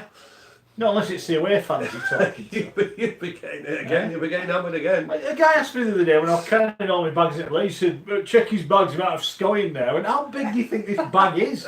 It's a bit arse. Hold on, I'm getting stick with. Oh, honestly. You say, we get stick because we're associated with you. That's that. Yes. Talk about getting tarred with the same brush. Hey, listen. When you play for Great Britain 4-6 times, lads, you are going to get it. We're there. Exactly. We acknowledge that. We are there as a team. TAEM. There's no I in our team. You said it right. You said it right. TAEM. Where's the bell gone? He nearly got it wrong. I'm Said it right. TAE. You know, there's no I in our team. There's no I in our team. By the way, by the way, that bloke who spoke to you, where's he live? I sent him to the optician. He thinks he'd fit in that bag. Giving me Danny rubbish. Maguire's an actual legend of the game, as opposed to any Tom, Dick and Harry, as I said the other day, gets called a legend who retires these days, who just happen to play in a team that won lots of trophies. Mainly because of Danny Maguire. Oh, we remember last week we discussed Thank you. brain injuries, Lovely concussions, Thank you very much, ladies. bringing Thank back you. the biff. Gentlemen. Yeah. Thanks, Keep it Brian. down out there. Please, guy. Okay, it's come on. Oh, go on then. Um, Feed the box. you know, they bring back the biff merchants. Well, do they want to see that in kids' games as well? I don't know. Well, I'm just, part of rugby league, kids' rugby league, should they be having fights as well? Knocking 10 bells out of each other? Rangy Chase is back. It's on the paper, front of the paper. Yeah, isn't it? talkers, but a bit of. Chase makes try scoring return with Doncaster, but they lost. They lost the game. As I said Right, last what's week- wrong with that? I said last week, well done, he's back. But, you know, again, we're going to that same well again. Redemption stories. The player was promoted last week by the rugby football. It was Rangy Chase. Why is What I would say about him is he did serve his time. But still. He didn't come up with any cock and bull No. excuses As to why he opposed to did many what of he his did. colleagues, but still. He took his punishment on the chin. He's come back, and he talks about maybe telling people or try to help people that are in the same boat as him. I think you've got to use him, and I think, I think this is a bit different. I'm willing to go with this one. I'm willing to go. I know what you're saying, but I'm willing to go with this one, and I think I've spoken to Rangi. I've been in his company a few times, and he probably is a bit of a lost soul, if you like. And you know, Carl Hall's put an arm around him, giving him a chance. Let's see how he gets on. Oh, I don't wish him any ill will or anything. No. Shouldn't we see how he gets on for a couple of weeks before we put him on the front pages? Well, he'll be on front of the magazine next month. Well, and this is where I agree with Rich. You know, we're too quick, aren't we? Yes. You know, and It's only a story of redemption when there's been a bit of redemption. If you tell the story before he's played in his, you know, if he'd got sent off on Sunday, which you wouldn't wish on him, but let's just say, you know, could have happened. stray arm, you know, where does your story? My thought would be, you know, come back, make the right noises, and 3 or 4 weeks into that. Well, with prime example was the hard heartache one, wasn't it, the other week? You know, or at the start of the year. So I get that. I think we should have bigger stars, but I do wish him really well. Well, and if we're going to make bigger stars, let's not have them in the 3rd division, because he plays in the 3rd division. He's not. I know the RFL only controls certain things, which will. I'll tell you what. When you look at the highlights they put up, you think, what a good player, wasn't Yeah, he was. He was a good He player. was. Yeah, 6 years ago, 7 years ago. All right. Yeah. No, but what? Someone say you were a good broadcaster 6 years ago. That's So up they've to been them. lying innit? as well, haven't they? But where are we? Why aren't we promoting young players or whoever? I have to say, Well, we yeah. went to the Wellbeing press conference before this round where a lot of players told their stories. The most impressive player I got to speak to was Matt English. What was he, 21 years old? Yeah. Just been called into the England night squad. Or no, he's retained his place. I think he was in it the last squad that was in. But clearly on the way up, local kid, spoke really, really well. Had an incredible story to tell about the effect that the passing of Ronan Costello had on him, who was his best friend in the Huddersfield Academy team. That's the kind of star we should promote. Yeah. In my opinion. And he won, because I did the Huddersfield Giants when I used to be welcome there at the end of season do, and he won the Ronan Costello Award the first year they had it, and we obviously know Andy Kelly really well, and you know, Andy spoke really, really well about Matt English, about what a person. That's one thing I would say about Huddersfield's academy, you speak to their young people, they're all very impressive people. They're not sportsmen, they're very impressive people who can play a bit of rugby as well. And that's the kind of person I'd love to see on the front of a newspaper or a magazine and be touted as he's got a great story to tell, and what he's doing on the field is a reflection of him as a person. And Rangi has had his opportunity, and hopefully will go on and have another 5 or 6 years at whatever level he can play at. And let's tell his story a little bit further down the line. But to me, I'd rather see an upcoming star on the front. Yes, I get that. It's fair enough. People want to talk about one of the main things in the paper. So you want to talk about that now? Or You crack on. You do always. the cake's there, just to make sure Scully's fed, because I know he gets bored in this bit, so we'll keep him entertained now with cakes and What are you pots. saying about Scully? No, it's just this is the bit he's not interested in. When you get to serious conversation and deep conversation. Well, it's not that serious, but remember. I'll tell you what, Phil, can you get a TV neck and I can look at CFAX for about 20 minutes? Watch them there. When you, no, I'd watch CFAX, you know, when you're getting into deep conversations. Go on, carry on. By the way, Netball World Cup, and netball's another great sport like cricket and both codes of rugby, which only teams in the Commonwealth are any good at, apart from rugby union's not France, but that doesn't really count. But he's on telly all the time. Go on, England. You remember, was it 2011, 2012, when the BBC were forced by the government, probably, to move bits out of London to be less London-centric. They moved BBC Sport and 5 Live to Manchester. To Salford, I think. To Salford, sorry. Because people will get upset about that from It's not the same place. Salford. Still And I got don't want to upset anybody from No. Salford. Still got the bees onto their shirt. though, We didn't would never dream of doing that, Phil. So yeah, it's different. And as you've noticed in the 7 or 8 years since the BBC moved to Salford, you can't move for bloody rugby league on the telly, can you? It's everywhere. Everywhere you look on BBC, when you EastEnders is on, there's Louis McCarthy, Scarsbrook in the pub or whatever. So Channel 4 moving to Leeds means absolutely nothing. It's not what people will tell you, because people are idiots. It doesn't matter where Channel 4 is based for what they commission. They showed Kabaddi in the 90s. They didn't have an office in Mumbai. Or in Japan when they started showing sumo wrestling, nor did they have an office in Miami when they showed the NFL, nor in Sydney when they showed Aussie Rules football, and it goes on and on and on. So the fact that Channel 4 is in Leeds is irrelevant. Story by Matt Shaw in the paper yesterday. Channel 4 this morning. Channel 4 Express. That's a great thing, by the way, about the journals in the League Express is you don't have to buy the paper because they tell you the news on Sunday afternoon. Saves you £1.50. Channel 4 have expressed an interest in broadcasting Championship Rugby League. Interest. Interesting word there. Rugby Football League Chief Executive Ralph Rimmer. Was it Keithley yesterday, pal? Instead of Katie Brown. Yeah, it's a bit disappointing, isn't it? But again, we can use the joke from last week. Confirmed in a Championship League meeting held last week, which is interesting because there were some journalists there who didn't release this. You think they would have released this, wouldn't you? Rather than wait until Sunday to tell us this. That the free-to-air broadcaster were one of 3 companies that held discussions about a future broadcast deal post 2021 with Sky Sports and the BBC, thought to be the other 2. This news could be a huge game changer for the Sport Beyond Super League, with a very real prospect of the Championship being showcased to a nationwide audience in the years ahead. Interest and showcase and game changer. When does that interest turn into £3 million a season? Because if it doesn't, then they're still on a You league. know, Channel 4 and Channel 5 show highlight programmes of sports such as rugby union. And they show occasional live games as well. And we have said on many occasions on this programme that it's the sport that pays for those. Yeah. I cannot see Channel 4 coming up with what would be £20,000 a game at a conservative estimate to film it. Yeah. If I Because were, they wouldn't get that kind of advertising revenue back in, and they are a commercial organisation. Now, I think there is a programme that Channel 4 would be interested in, and it's one that's won awards when we had Rugby League Raw, and that was a very different way of showing the sport. It wasn't live match coverage. It was let's mic up some real characters, most of whom were coaches, and let's have the inside track on sport. And the game itself was secondary to the fact that it was a fantastic programme, and it showed you how sportsmen and sports clubs and great man managers worked. But it was an hour's insight that you didn't need to know the sport.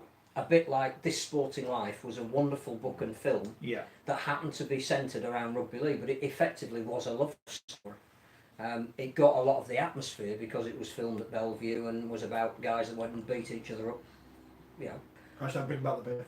But it didn't necessarily have to be rugby league. It was right for that time because of the black and white films of that kitchen sink drama era. It lent itself to northern working class output that was prevalent at the time. So you can see that Channel 4 might be interested in commissioning a programme that is not the same as filming matches. And here's the difference. And again, people will take this the wrong way as I'm saying Championship Rugby League shouldn't be on TV. That's not what I'm saying. But, and David says talking it down. No, we're not talking it down. We're talking down expectations because people read this in the paper, as we said before, and believe everything's going to be on TV. We're talking about a second division rugby league. Channel 4 currently show Formula 1. So the biggest motor racing series in the world.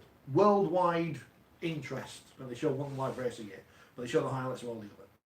They show the, whatever the Heineken Cup's called these days. Is it the Champions Cup? So they show the top European rugby club competition. Rugby Union club competition. Constantly they show games in the Rugby Union World Cup, which they don't. It's on ITV, so I don't know where Matt's got that from, but that's interesting. There's a big difference between Saracens versus Toulouse, I don't know, and Lewis Hamilton driving around in Monaco, and Rochdale versus Dewsbury. I don't see where it fits in. Maybe it does. If the first thing I'd do today, if I was Robert Elston, which I'm not, is I'd be on the phone to Channel 4 and I say, "Oh, so you're interested in broadcasting rugby league? What do you want?" Because that's what Barry Hearn does. Yeah. That's what Barry Hearn does with the darts, doesn't he? BBC, drop some darts? Yeah, alright, let's have some darts. Oh, you can't show the video anymore. Look at this from this perspective. We're a split sport now. So we've got Super League here, and we've got the RFL here who control all these other varying bits and pieces. If I were Super League, I would not want on television a product which can be unfairly compared to my own. Before people say, "Oh, the Championship's full of great games," and this and that, I'm not saying that it's not. But from a perspective, from people outside of our bubble, it's second division, it's second rate, it's second tier. I would want my product to be on that channel and not the opposition product. And that's what, at the moment, the Championship Super League is. That's what the BDO is to the PDC. Barry Hearn says it all the time. When the BDO's on TV, it reflects negatively on his product. Because people may not know the difference between darts. Yeah. So if I was Super League, I'd be straight onto Channel 4 and say, "All right, you want some Rugby League? Right, what do you want?" Because let's face it, we're not getting any value off the Super League show, are we? And again, that's not a criticism. And at the moment, the Championship coverage we're getting on Sky is being paid for by a club that is likely not to be in the Championship next year. Exactly. So where is the money going to come? Are the other Championship clubs going to club together and say, "Look, take a bit out of our central funding, but make a television programme, or give them enough money to film live games, and we'll have the wherewithal to bring in new sponsors on the back of that"? It's not going to happen. It is not going to happen. At what point do you feel is the Our League coverage going to be called up? Because they quote figures, right? And the figures that are quoted, right? It's very difficult to believe based on the numbers of members, etc., that they have.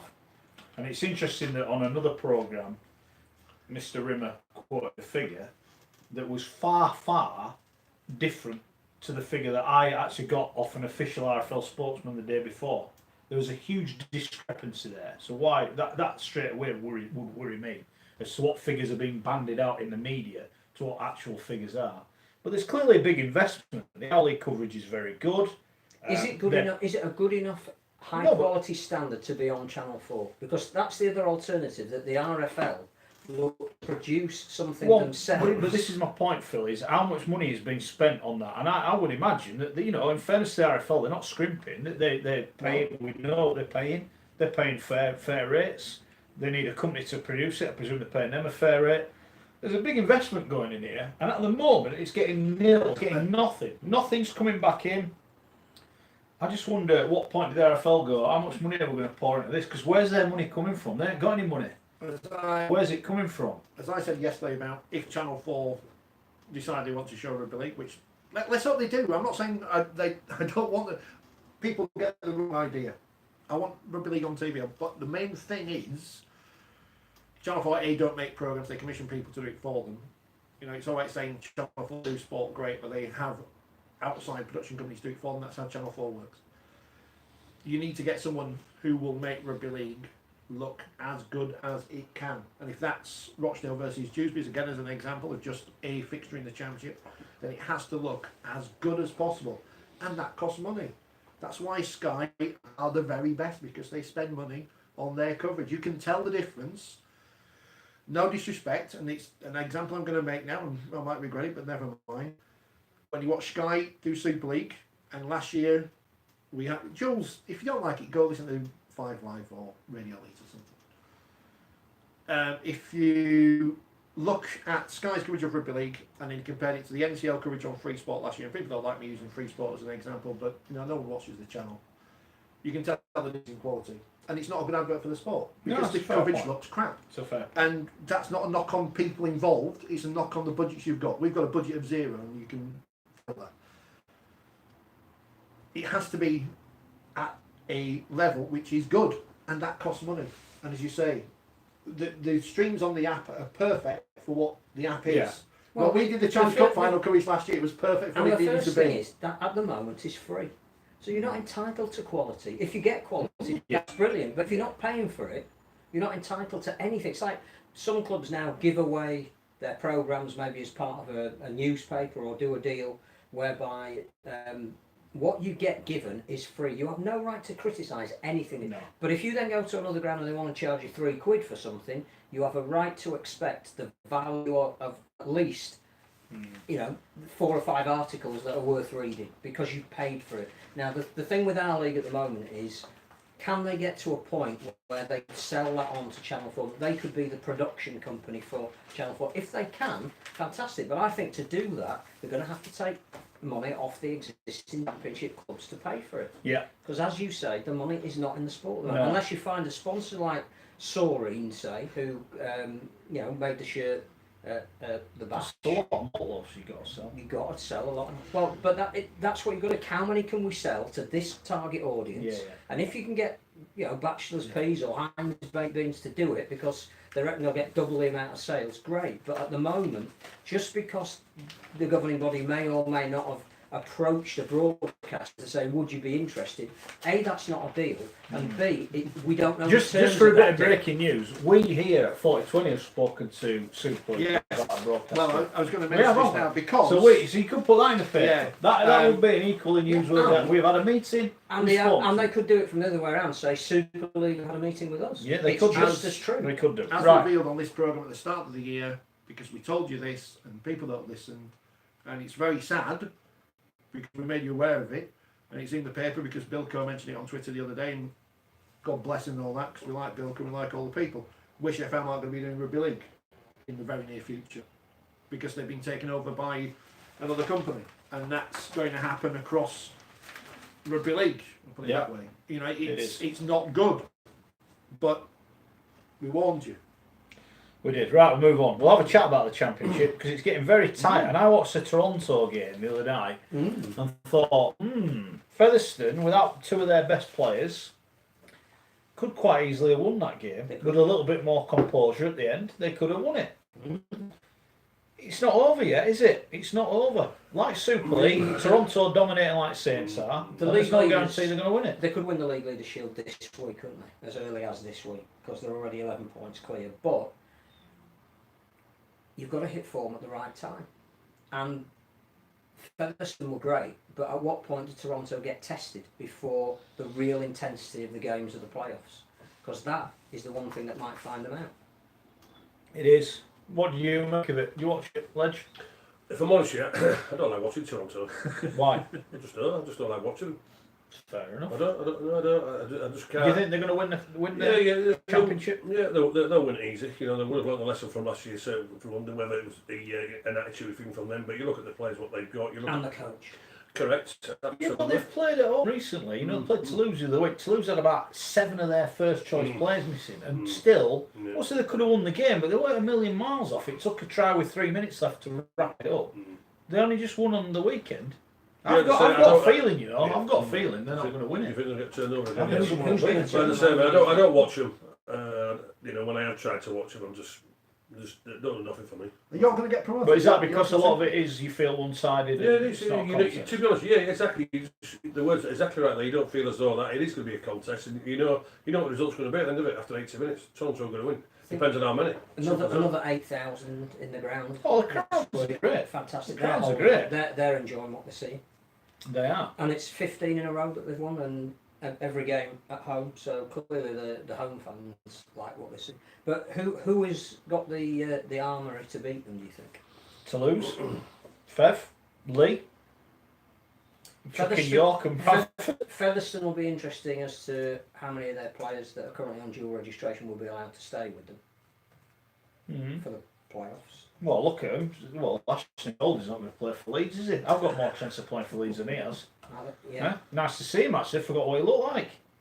Yeah, he played all right. Who else was there? How's he playing for Featherstone? Is he playing all right? Played all right the other day, well, I saw. Yeah, playing well. I don't know. The way he's playing at Featherstone, should he be getting a go at Leeds? With Jack Walker as injury prone as he is, and I say that with the best one in the world, he's brave as a lion, but he does pick up a lot of knocks. He's only a little kid, isn't he? So these things happen. It takes some whack. I would have him Golding. Yeah, I would.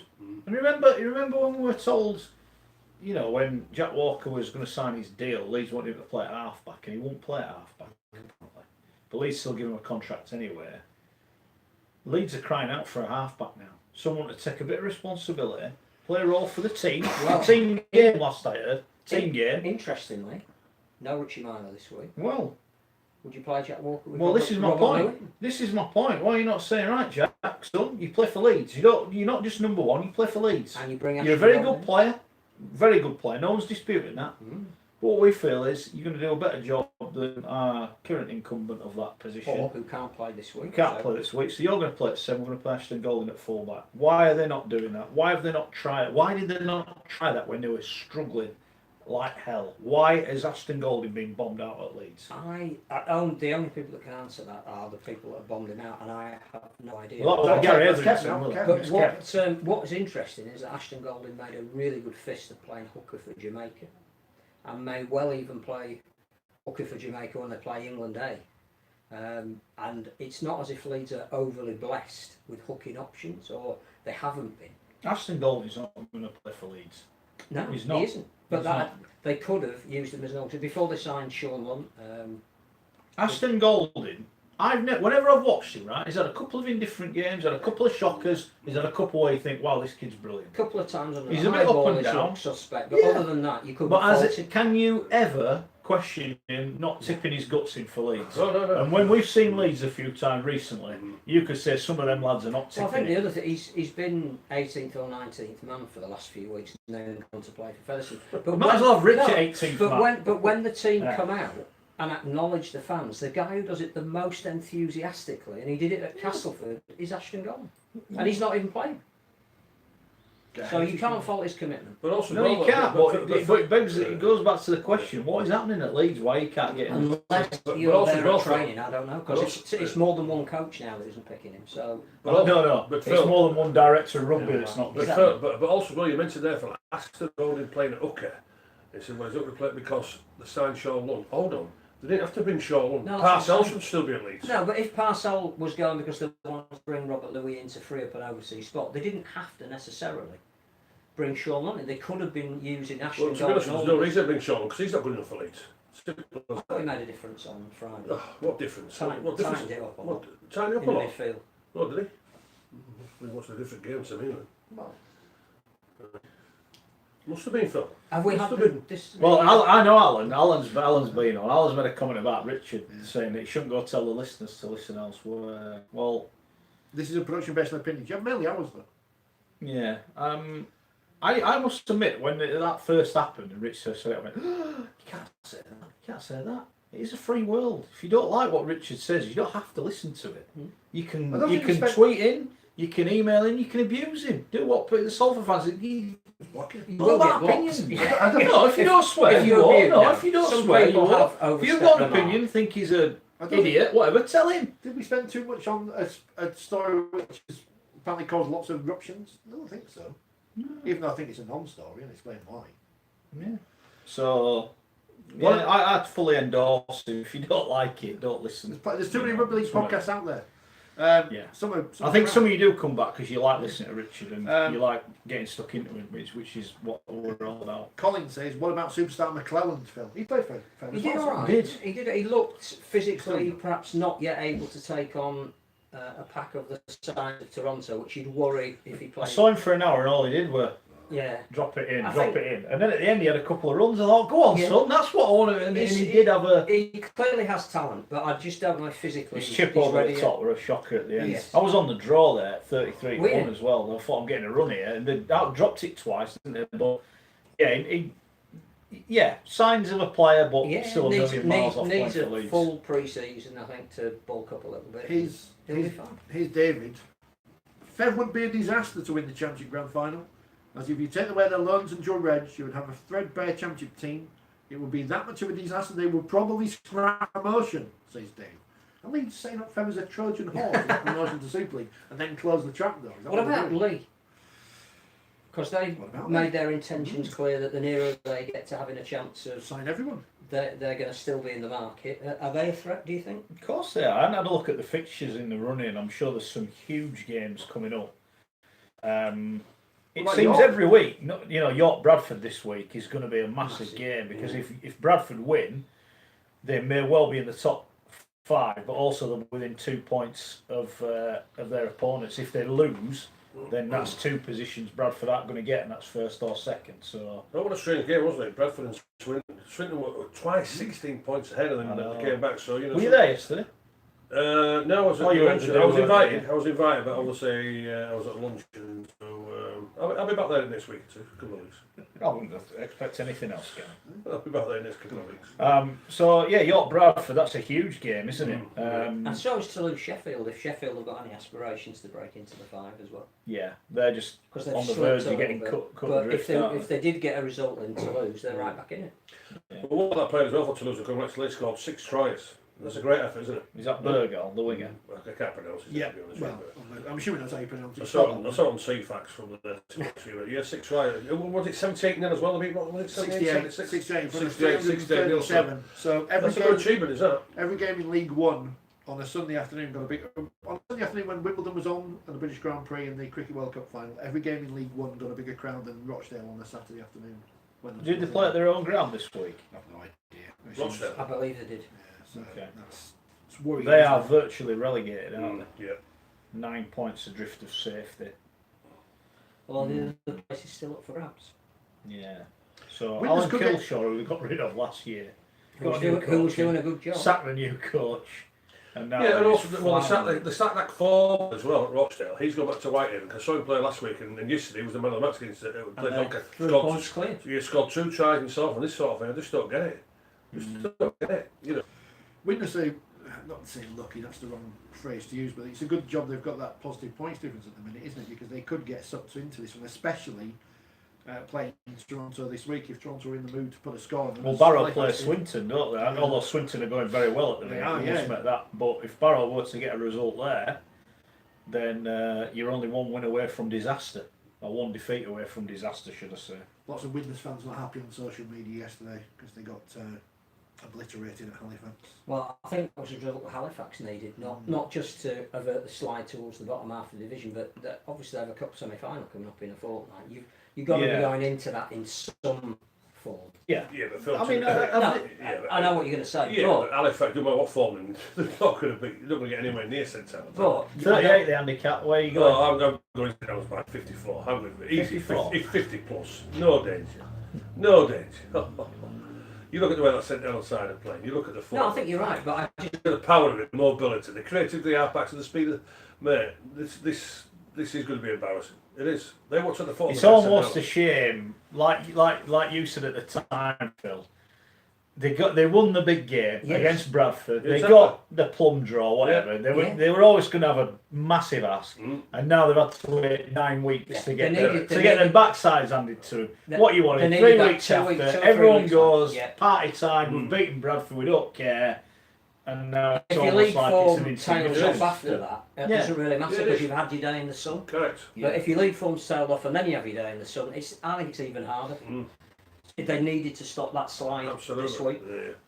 But they're not going to get anywhere near St. No, Helens. no. It's going to be 50 plus, and that's not disrespect to Halifax, but it's just the sheer quality of what St. Helens have I got think from 1 to the 17. problem for Halifax is what happened to St Helens at this exact same stage last year, where they probably did underestimate Catalan going into that game. Yeah, but But Halifax- Catalan we're just Yeah, yeah. starting to get better. But half an hour into that game, they'd lost it because Catalan made such Yeah, a but, great. yeah, but Phil, They're Halifax not are Catalans. No, but Saints aren't going to make that same mistake again. Which Well, to be honest with you, he wasn't an attitude of him. He was just that the Catalans were far better. The forward was just literally battered. And you look at and Drinkwater played off the back of the forward a brilliant kicking game. Yeah. So, Catalans better, but Halifax won't get anywhere near. No disrespect to Halifax, you have your Danish son, Challenge Cup semi-final. Who do you think? Do you think the Bulls will get in? I think they'll I get in. think a lot of it does depend on the dual registration players at other clubs if they're going to be called back. Because I think that could mean that Featherstone might struggle a little bit more than they have been in the last couple of weeks, and that would open the door for a club like Bradford. Who Fev got from Leeds that played last week? Well, they can Wellington Albert, but it's not who they've got. It's who they can take. Well, McLennan's not going to play for Leeds, is it? This year, I wouldn't have thought. No, but if Leeds say, well, we want Wellington Albert back in case we get an injury, Yeah. we want Ashton Golding, we don't want him playing for Featherstone just in case we need him, because Jack Walker might get injured. But it's who they're left with. They can take whoever isn't involved in the Leeds matchday squad at the moment, but it will have an effect. So, but as you say, there are so many fixtures between those teams coming up that they're going to be self-determining. They are. Toby says, would it be a good move for Robert Elson or Ralph Emery if they had an official Twitter account? Probably not. No. Remember the referees? Judging by the amount of abuse I got this weekend, no, Same sort I of just don't. If I was actually famous, I wouldn't have Twitter. Honestly, it's horrible. It's a horrible place. I would not. It's a horrible place. Yeah, it's good fun. It's good fun. Says a man who Says doesn't a even man know who what doesn't- Twitter is. Yeah, exactly. It's good fun. Yeah. I tell you what, you sit at home, right, and read your replies with your daughter for a week, right? I guarantee you'd shut your account. Some of the stuff people say to you on there. Well, I don't know what to say because my daughter and son do read it, but It's not nice. It's a No, it's horrible not. place. No, Social it's media not. is horrible. Yeah, I agree with you because unfortunately some people don't realise that you've got a son and a daughter. I've got grandkids. Obviously they won't But read it's that. respect But as then, well, of course it there's is. no reason. Yeah, of People course you it is. don't know. Mhm, You of course shouldn't it is, yeah. disrespect. Yeah, and it's not nice for what my daughter and my son read. It's not nice. But Those are only ones from me and Rich. For my Yeah, birthday. They're the good ones. And they like you. Because they not even had any letters Well, in the paper well. for ages. I need to start writing. No, letters. Rich. Letters. Dave says, give Halifax 40 points head start. This is 38 they've got. There's a letter in today's paper, right, from James in Wakefield in League Weekly. Is that I think- you? No, I think this is. Are you sure? Remember when Nigel Wood came up with all these great ideas like. I like giving winning the teams- second half. Yeah, exactly. Which Wonder would now be winning Super League, I think, if they did that. They would. But James in the paper says they should make the Challenge Cup a bit like a handicap race, because apparently the EBO at York gets £1 million prize money. So if we did it in Rugby League, we'd get millions of pounds, and it'd be great for the sponsors. A bit. They make it a joke. It's a cup competition. People have to go away for last week for losing 100-0 in the Women's Cup, which, as we know now, was a disgraceful result which should have been thrown out of the record. By cheating cast. Cheating cast, that's what I call them now. I'm definitely not going to cast on Sunday. Anyway. You can't have that. It's No, you can't hell handicap, no. because the handicap for that women's game was 56. And that was done by house. The bookmakers, how can you rely on someone to come up with a handicap? No. Exactly. I mean, it says here that you give a team so many points if they're in a division above or below, but as we've seen in competitions in the past, especially in football, but happens in Rugby League as well, Leeds bottom of the bottom of the Super League, Bradford middling in the Championship, they beat them. That's the You joy can't of the have competition. handicaps in But a... if Well, Halifax- Leeds losing to If that. Halifax do win, which none of us think that they will, then it becomes a great sport. I think if Halifax wins, Scully should have a Halifax tattoo on his head. Well, listen. Let me just, right. Do you know what? And I think you three guys will be happy with what I'm going to say here, and I'm sure all our listeners will be. If Halifax beats St Helens, I'm retiring as a pundit. I Right. thought you had. I'm retiring. That's me done. If Halifax You beats know what's St going to Helens, happen now? St Helens are going to get poisoned the day before. If Halifax Scott beat, Morrell will have his finest if hour. Halifax beat St Helens a week of Saturday, I promise you all out there, I'm finishing as a pundit. I'll come off Twitter. I won't do any more media work. I guarantee you, if that happens, a week of Saturday. The Man of Steel numbers. Go on, promise. That's my promise. But they haven't sent them in an email, so I can't read them out properly. I'm not watching the video. So Have you not had the email? No, hopefully it comes through eventually. But this is Well, last week because after this my week, son will come on now. You still do your column score, won't you? he's busy tonight. After this week, they don't tell us anymore, so we have to make it up. Who's got the Oh, right, comments. they sent it out. No, I've not got it. But they've done a lovely, fancy video of it. But I don't know why they sent it out at 7 o'clock on Sunday. Monday. It's not come out yet, the Man of Steel. It is, but not on email. I did a Man of Steel for the Leeds game, Hull KR on Did you? Friday. Go on, then, we'll tell us who you gave then. Go on. Go on. Danny got 3. Danny Danny Maguire. got 3. Marcel? I'm trying to think. Garb at 2. Nearly 200 metres. Did he? By the way, I am enjoying the weekly updates of, Ryan Hall's made another 200 metres. He hasn't got any tries though. That's not knock on Ryan Hall, by the way. I'm just saying, he's made all these metres. And the 1 point went to Craig Hall. Did it? What for missing all them What kicks? size Craig Hall? I thought it was outstanding, so we ball in hand, he made, good yards and good link up with Crooks. Yeah. They were my 3-2-1. Scotland under 19s played Ireland under 18s on Saturday in Livingston, displaying some good Celtic talent to over 200 people, mostly new to the sport. Bit unusual when we went for a drop goal after 20 minutes, put us 1-0 ahead, says Alex. Go on, then. Ireland came out with a 24. First score, hold on. First scoring play, drop goal, 33-1. Yeah.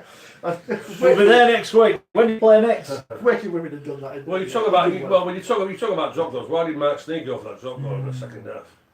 Why did it? Yeah, why? Because I was there. They were. If London had scored next, I'll turn over. I was saying they should have kicked it 5 minutes before.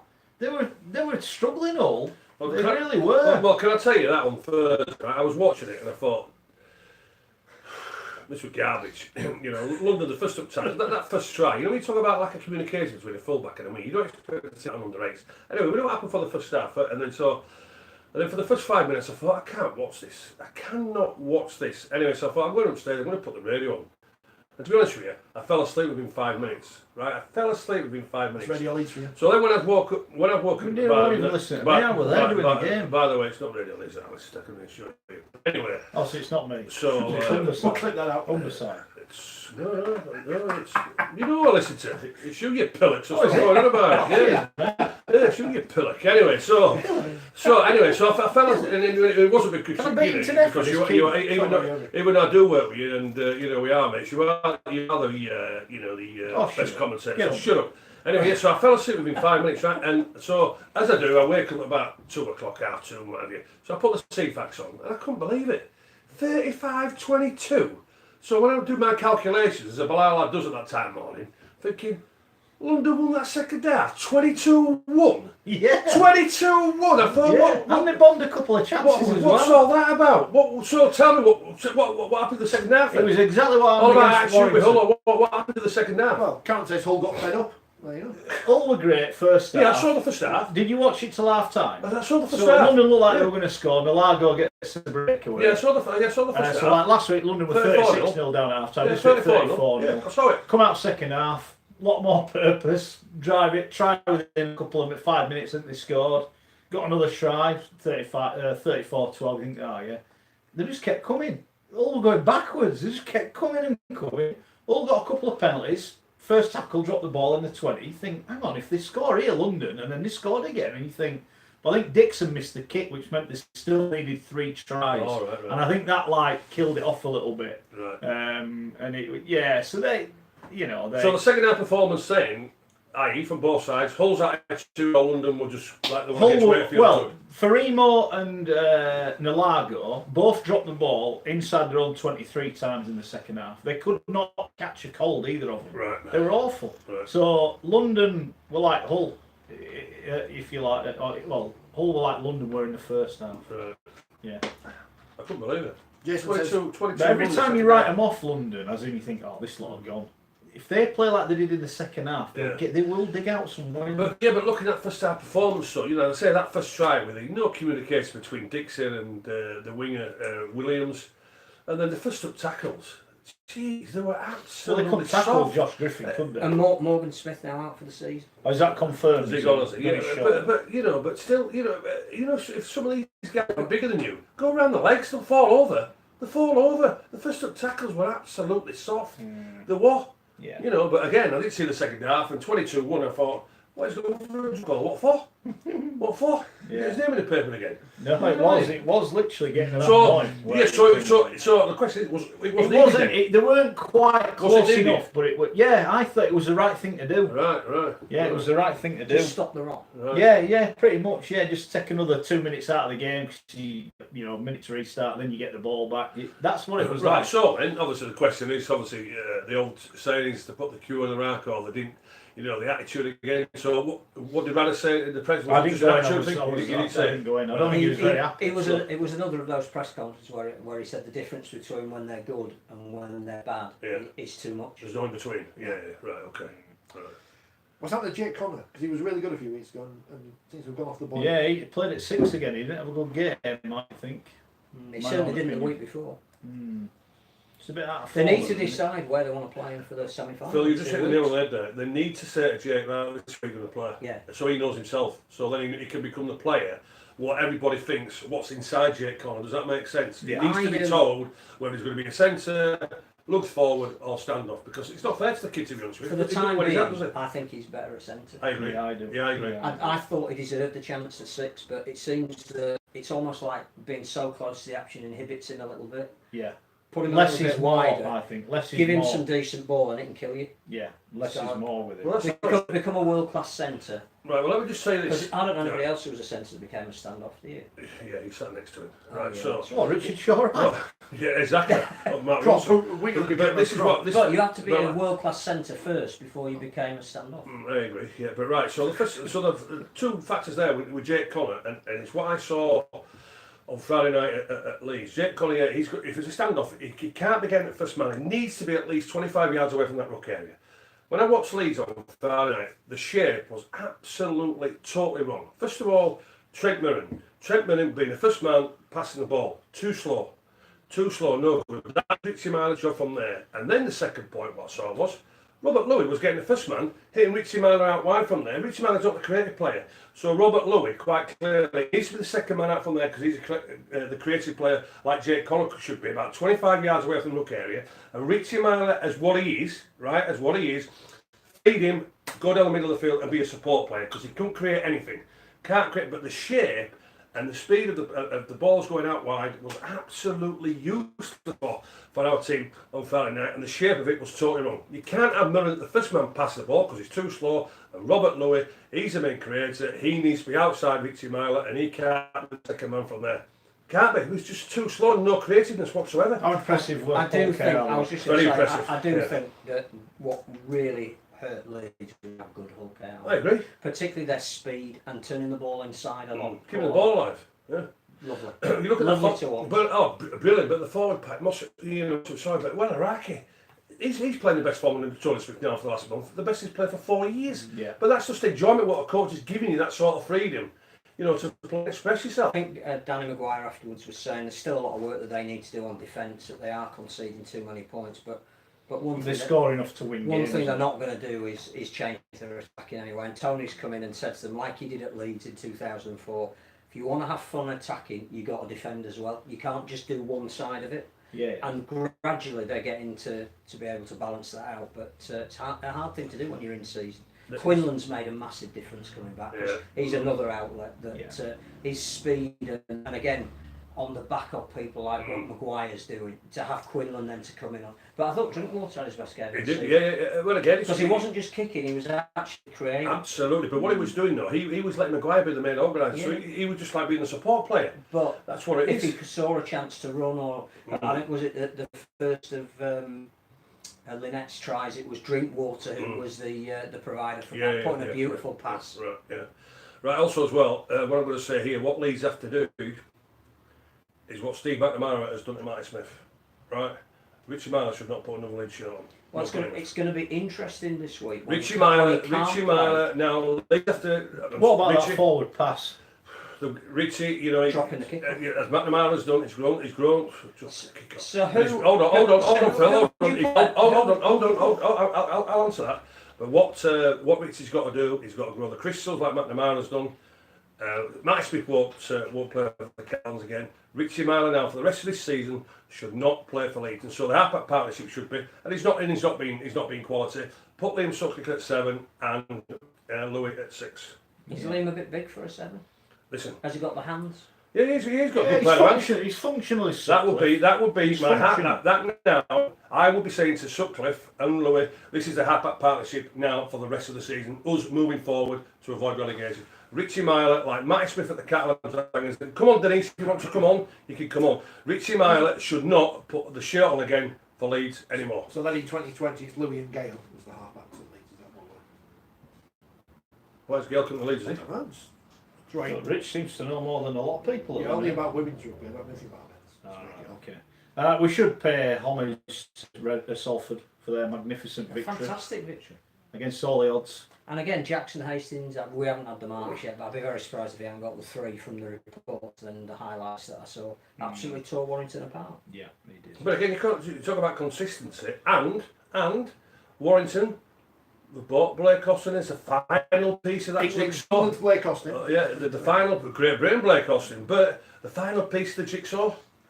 They're a mile. Yeah, but you look at the results though, Gary. You take St Helens out of it. I think Dragons have won the last 2. Warrington have won 1, lost 1. Hull won 1, lost 1. Wigan won 1, lost 1. Cass won 1, lost 1. Salford won 1, lost 1. Wakey have lost twice. Huddersfield won 1, lost 1. Leeds won 1, lost 1. Hull won 1, lost 1. That just tells you what they're all inconsistent. Yeah, that's what I'm saying. That's what tells you what the season's been all about.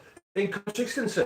Yeah. Simple as that. Inconsistency. So what do you reckon is the points total needed? And we say this every week, and I think it's a fascinating. The word I have is London. They play Saints this week and Salford next week. I think they have to beat. Where they got Salford at home. At home. They have to win that game next week. They have to win it. I think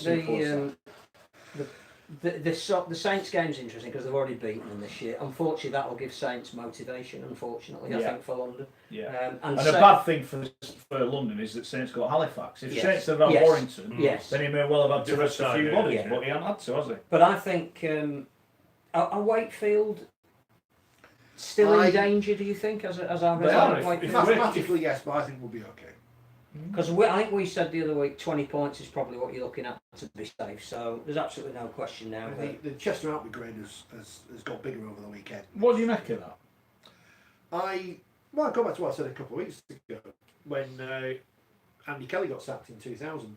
Granted, the club was run as a complete basket case at that time, for many various reasons, but he was sacked off the back of a run of defeats despite being, the most successful coach in Donkey's years because he got him back into Super League. I think Chris Chester has credit in the bank for the last 2 seasons. I think what his team is missing at the minute, my team is missing at the minute, is the hard work of the likes of Matthias Hurst and Tino Arona, which you don't notice until they're not there, and players in the squad are stepping up to do that. And there's still a lot of busted players who are trying to get back to full fitness while actually playing. Yeah. And it's not easy. It's not the right environment. The halfbacks aren't firing. As I said, Miller and Brook weren't working on Friday. But is that on the back of the fact that the forwards aren't given... I don't know. The thing about these calls for people to be sacked is it's the easiest thing in the world. Who would be the replacement? No. There isn't anybody out there at this stage of the season that could do a better job than Chris Chester. Again, this is where people get what I say wrong about Jason Dimitri. I'm sure he's going to be a great coach in the future, but just because he used to play for Wakefield and was a great figure at Wakefield doesn't mean. But if he came over with 7 games of the season, most likely 6. With the same players that are all injured or whatever. How is it going to make a difference? I just don't want to happen at Wakefield what happened to Kieran Cunningham at St Helens, where people think of Kieran Cunningham now and think, well, he was a great player, but ... Yeah. I think Wakefield desperately need a win, and I think with one more win they are. Who's they got this week? Wigan on Thursday. They've got a really tough run of fixtures. Tough run. I think.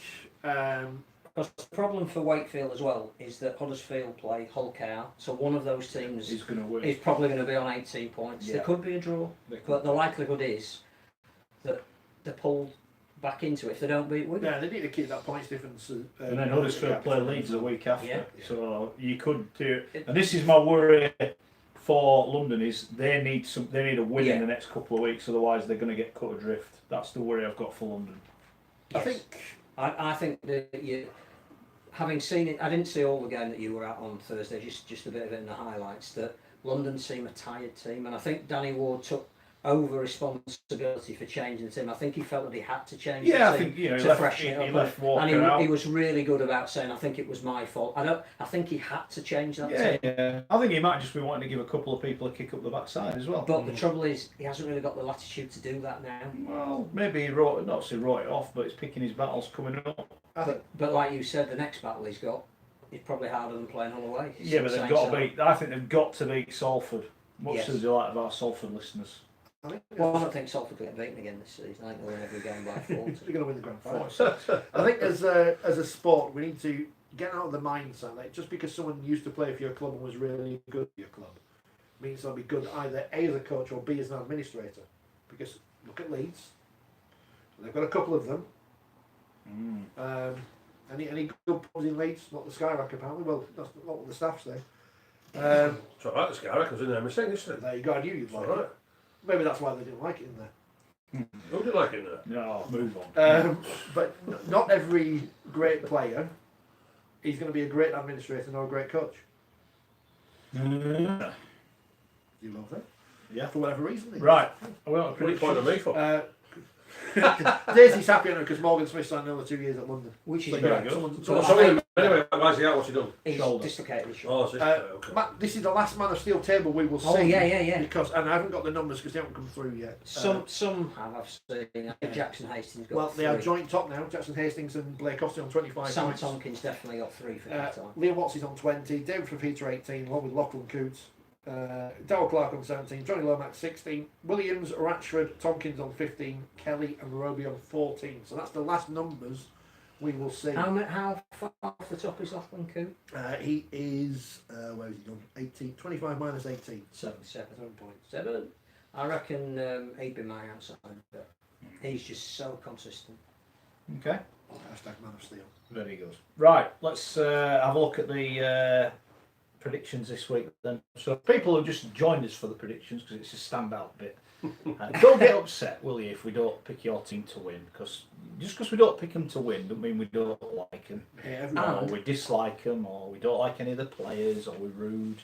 You know, sometimes we give an opinion. You know, and it's Monday. Sometimes we're wrong. We haven't seen the 19-man squads. We don't know. There are 12 teams. 6 of them will probably lose this week, so don't be crying if your team loses, because it isn't our fault. All right? Oh, I get blamed every week. You do.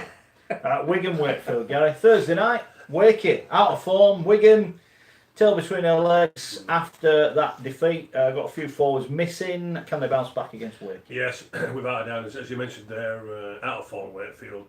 Our coach is not working, and something needs to happen there as well drastically. Whether one gets dropped from there, so one of them takes charge and takes control and gets the confidence of everybody around them. Yeah, Wigan, you know, we saw them the week before when they literally demolished Buckinghamshire Rovers. Last week playing against the best team in Super League by far, so not really disaster against St Helens. Wigan, far too much for Wakefield. I'm going Wigan by 16. I think this is a free hit for Wakefield. I know that they're out of form at the moment, but I think they like the idea of being the underdog. I think it suits them a lot better than playing a game at home where they're expected to win. I think Wigan have got a number of injuries that, again, we haven't seen the final 90-man squad, but Joe Bullock could be out for the year and he's been really good for them. I still think Wigan will have too much. What we've seen of Wigan over the last few weeks is that they've now got the mojo to beat the teams that are below them. There's still an issue about the teams that are above them. But I think Wigan will get back on the horse and probably win it by 6. Yeah, I'm going for Wigan. Reverse psychology. When these, go for Wigan. I know, we play them again as well later in the season as one of the loopy fixtures. When they played a couple of months ago at the Mobile Rocket, Wakefield blew them apart, especially Big Dave for feet and marauding down the ring, but now he's got no feet and he's not allowed to play anymore. Wigan will bounce back from that defeat against St Helens. It is reverse psychology. I'm going Wigan by 22. Which means, under the new rules, if only they'd done this last week for the Salford game, then no one could have picked on me. Salford by 46. I've got to go for Wakefield then. We cannot have a unanimous selection, so I'm going Well, you can't, Wakefield. it makes my life easier if you just pick the same team. If everyone picks the same team, my job's easier. No, well, not in that case. I'm definitely not doing it then. I'm going to go Wakefield by 2. Hull KR Huddersfield, Gary Schofield. This is the one and only Friday night game. It's live on the telly. And the radio. On the radio. Yeah, we all know what's happened since Tony Smith comes in from there, and yeah, they've had a couple of defeats from there, but brilliant performance against Leeds. They'll carry that on, and I say with the form, everybody's got a smile back on their face. Huddersfield very inconsistent, great win against Salford, but yeah, got turned over by the Catalans. Can't go into Hull KR and get the win, just cannot see it, and I think the way Hull KR are going again, just for that expression, what they're playing, the big players are in good form, players are enjoying themselves. I think it's going to be easy for OKR. I'm going to look at Rovers by 18. I think the way Tony Smith was confidently talking about his team and the fact that he's harnessing the effort that has been there right from when he arrived and that he expects them to be going up the table, I think there's a genuine confidence about them that they did back up on Friday night, particularly on the back of what was a poor defeat at Wigan. But this is a really big test for Hull KR because you pointed out quite rightly that everybody's inconsistent at the moment. And if Hull KR are going to go up the table like Tony Smith says they will, then they've got to win this game. Huddersfield have beaten them twice already at home, granted. Yeah. So I think this is a real test, more of a test for Hull KR than the way they played last week. It's a test mentally as to whether they can back that up this week. Huddersfield finished the game against Catalan with a bit of a wet sail. Apparently they were awful for an hour, really poor, but they very nearly sneaked it at the last minute, and that'll give them some confidence. I can't work Huddersfield out because they were really good against Salford with a very young team, and you'd have thought they'd have taken that into the game with Catalan, and they didn't. So logic says Hull KR will win this. I've still got this niggling feeling that there's something. Huddersfield, they've got a performance in them, but I just don't know whether it's going to be this week or not. I'm going to stick with the fact that we saw a great Hull KR performance, and I'll go Hull KR by 6, but I'm not 100% convinced with that. Right, Rich? I'm going for Kingston Rovers. I remember being at this game. You do whatever you want, I don't care. I've stopped keeping score and brought the spreadsheet. I'm going for Kingston Rovers. This was a big game, wasn't it, in the infamous Rovers relegation season? Yes. And just take a penalty. Yeah. In the £1 million game. I was there on Saturday afternoon. It was Saturday lunchtime game when Rovers lost to Huddersfield. One of Rick Stone's big games. You know Rick Stone? But I think Rovers will win this one.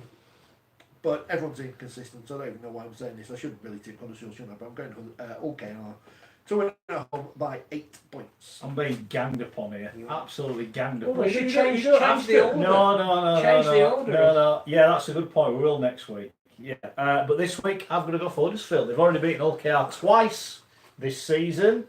And you talk about OKR expectation. They got battered by a very good, granted, Wigan team, and there's a difference between playing Wigan at home and Huddersfield at home. Wigan away and Huddersfield at home.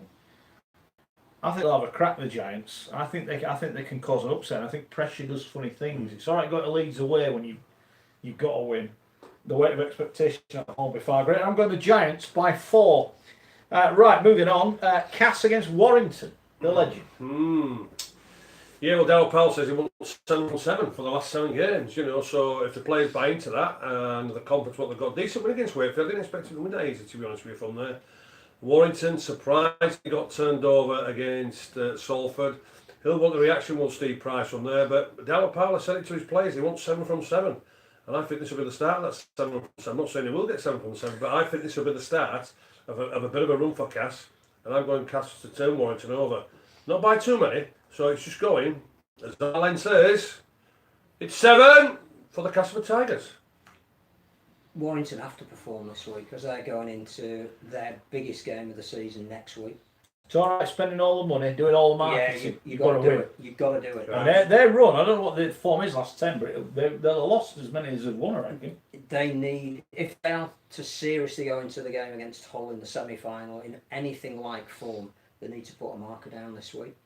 They need as many fit bodies as they can out there, and I think, unlike Saints, who could rest a few before racing, I think he's got to pick the team he's going to go in the semi with. So, I don't know. I think if Warrington are going to achieve anything this year, this is the kind of game they've got to win, because they have to put last week behind them and they have to prepare themselves for next week. So I'm just going to shade it for Warrington by 6. I went for the Wolves as well.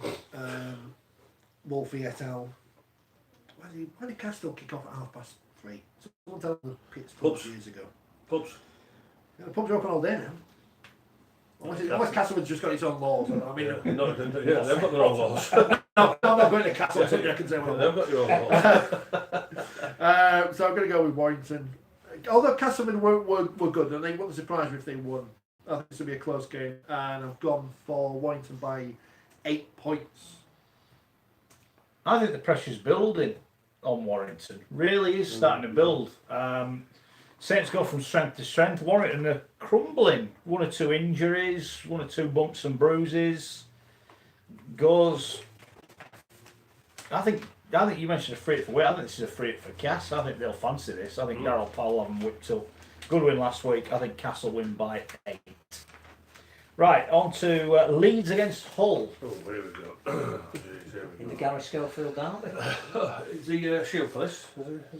Put it on. Yeah, Every other club has What? shields. No, it's a hubcap from Bel Air. Go on. Bring it in with you. Well, myself and so far as a Leeds fan delighted that Richie Marler can't play. And, I mentioned he should not play again for Leeds this season for obvious reasons. It's there for everybody to see. And it's an interesting one. Hull, they want to make, they're playing against Leeds, love coming to Headingley. They want to make sure that they get the performance, a confidence booster before they play the semi-final the week after against Warrington. But Leeds don't want the reaction. They need a reaction. It's as simple as that. And as I've said a couple of times now this season, I'm going to give him another chance. Am I going to give him another chance this weekend? No, I can't. I can't give him another chance, unfortunately. I can't. And I think Hull, with a semi-final coming, they'll want to get ripped in. They'll want to make sure that Radford gets a near 80-minute performance as it can do. I can't take my team this week. I've got to take the black and whites. And Sneed, he will have an influence, i.e. with a kicking game. He'll have an influence with a drop goal. And I've got to go again, lads. I've got to go at our end, and it's 7. It's 7 for the black and whites. Every week before a cup tie, Hull have been awful this year. They have, yeah, that's a very good point. That they put in some of their worst performances of the season before they then put in a brilliant performance when it really matters the following week in a knockout game.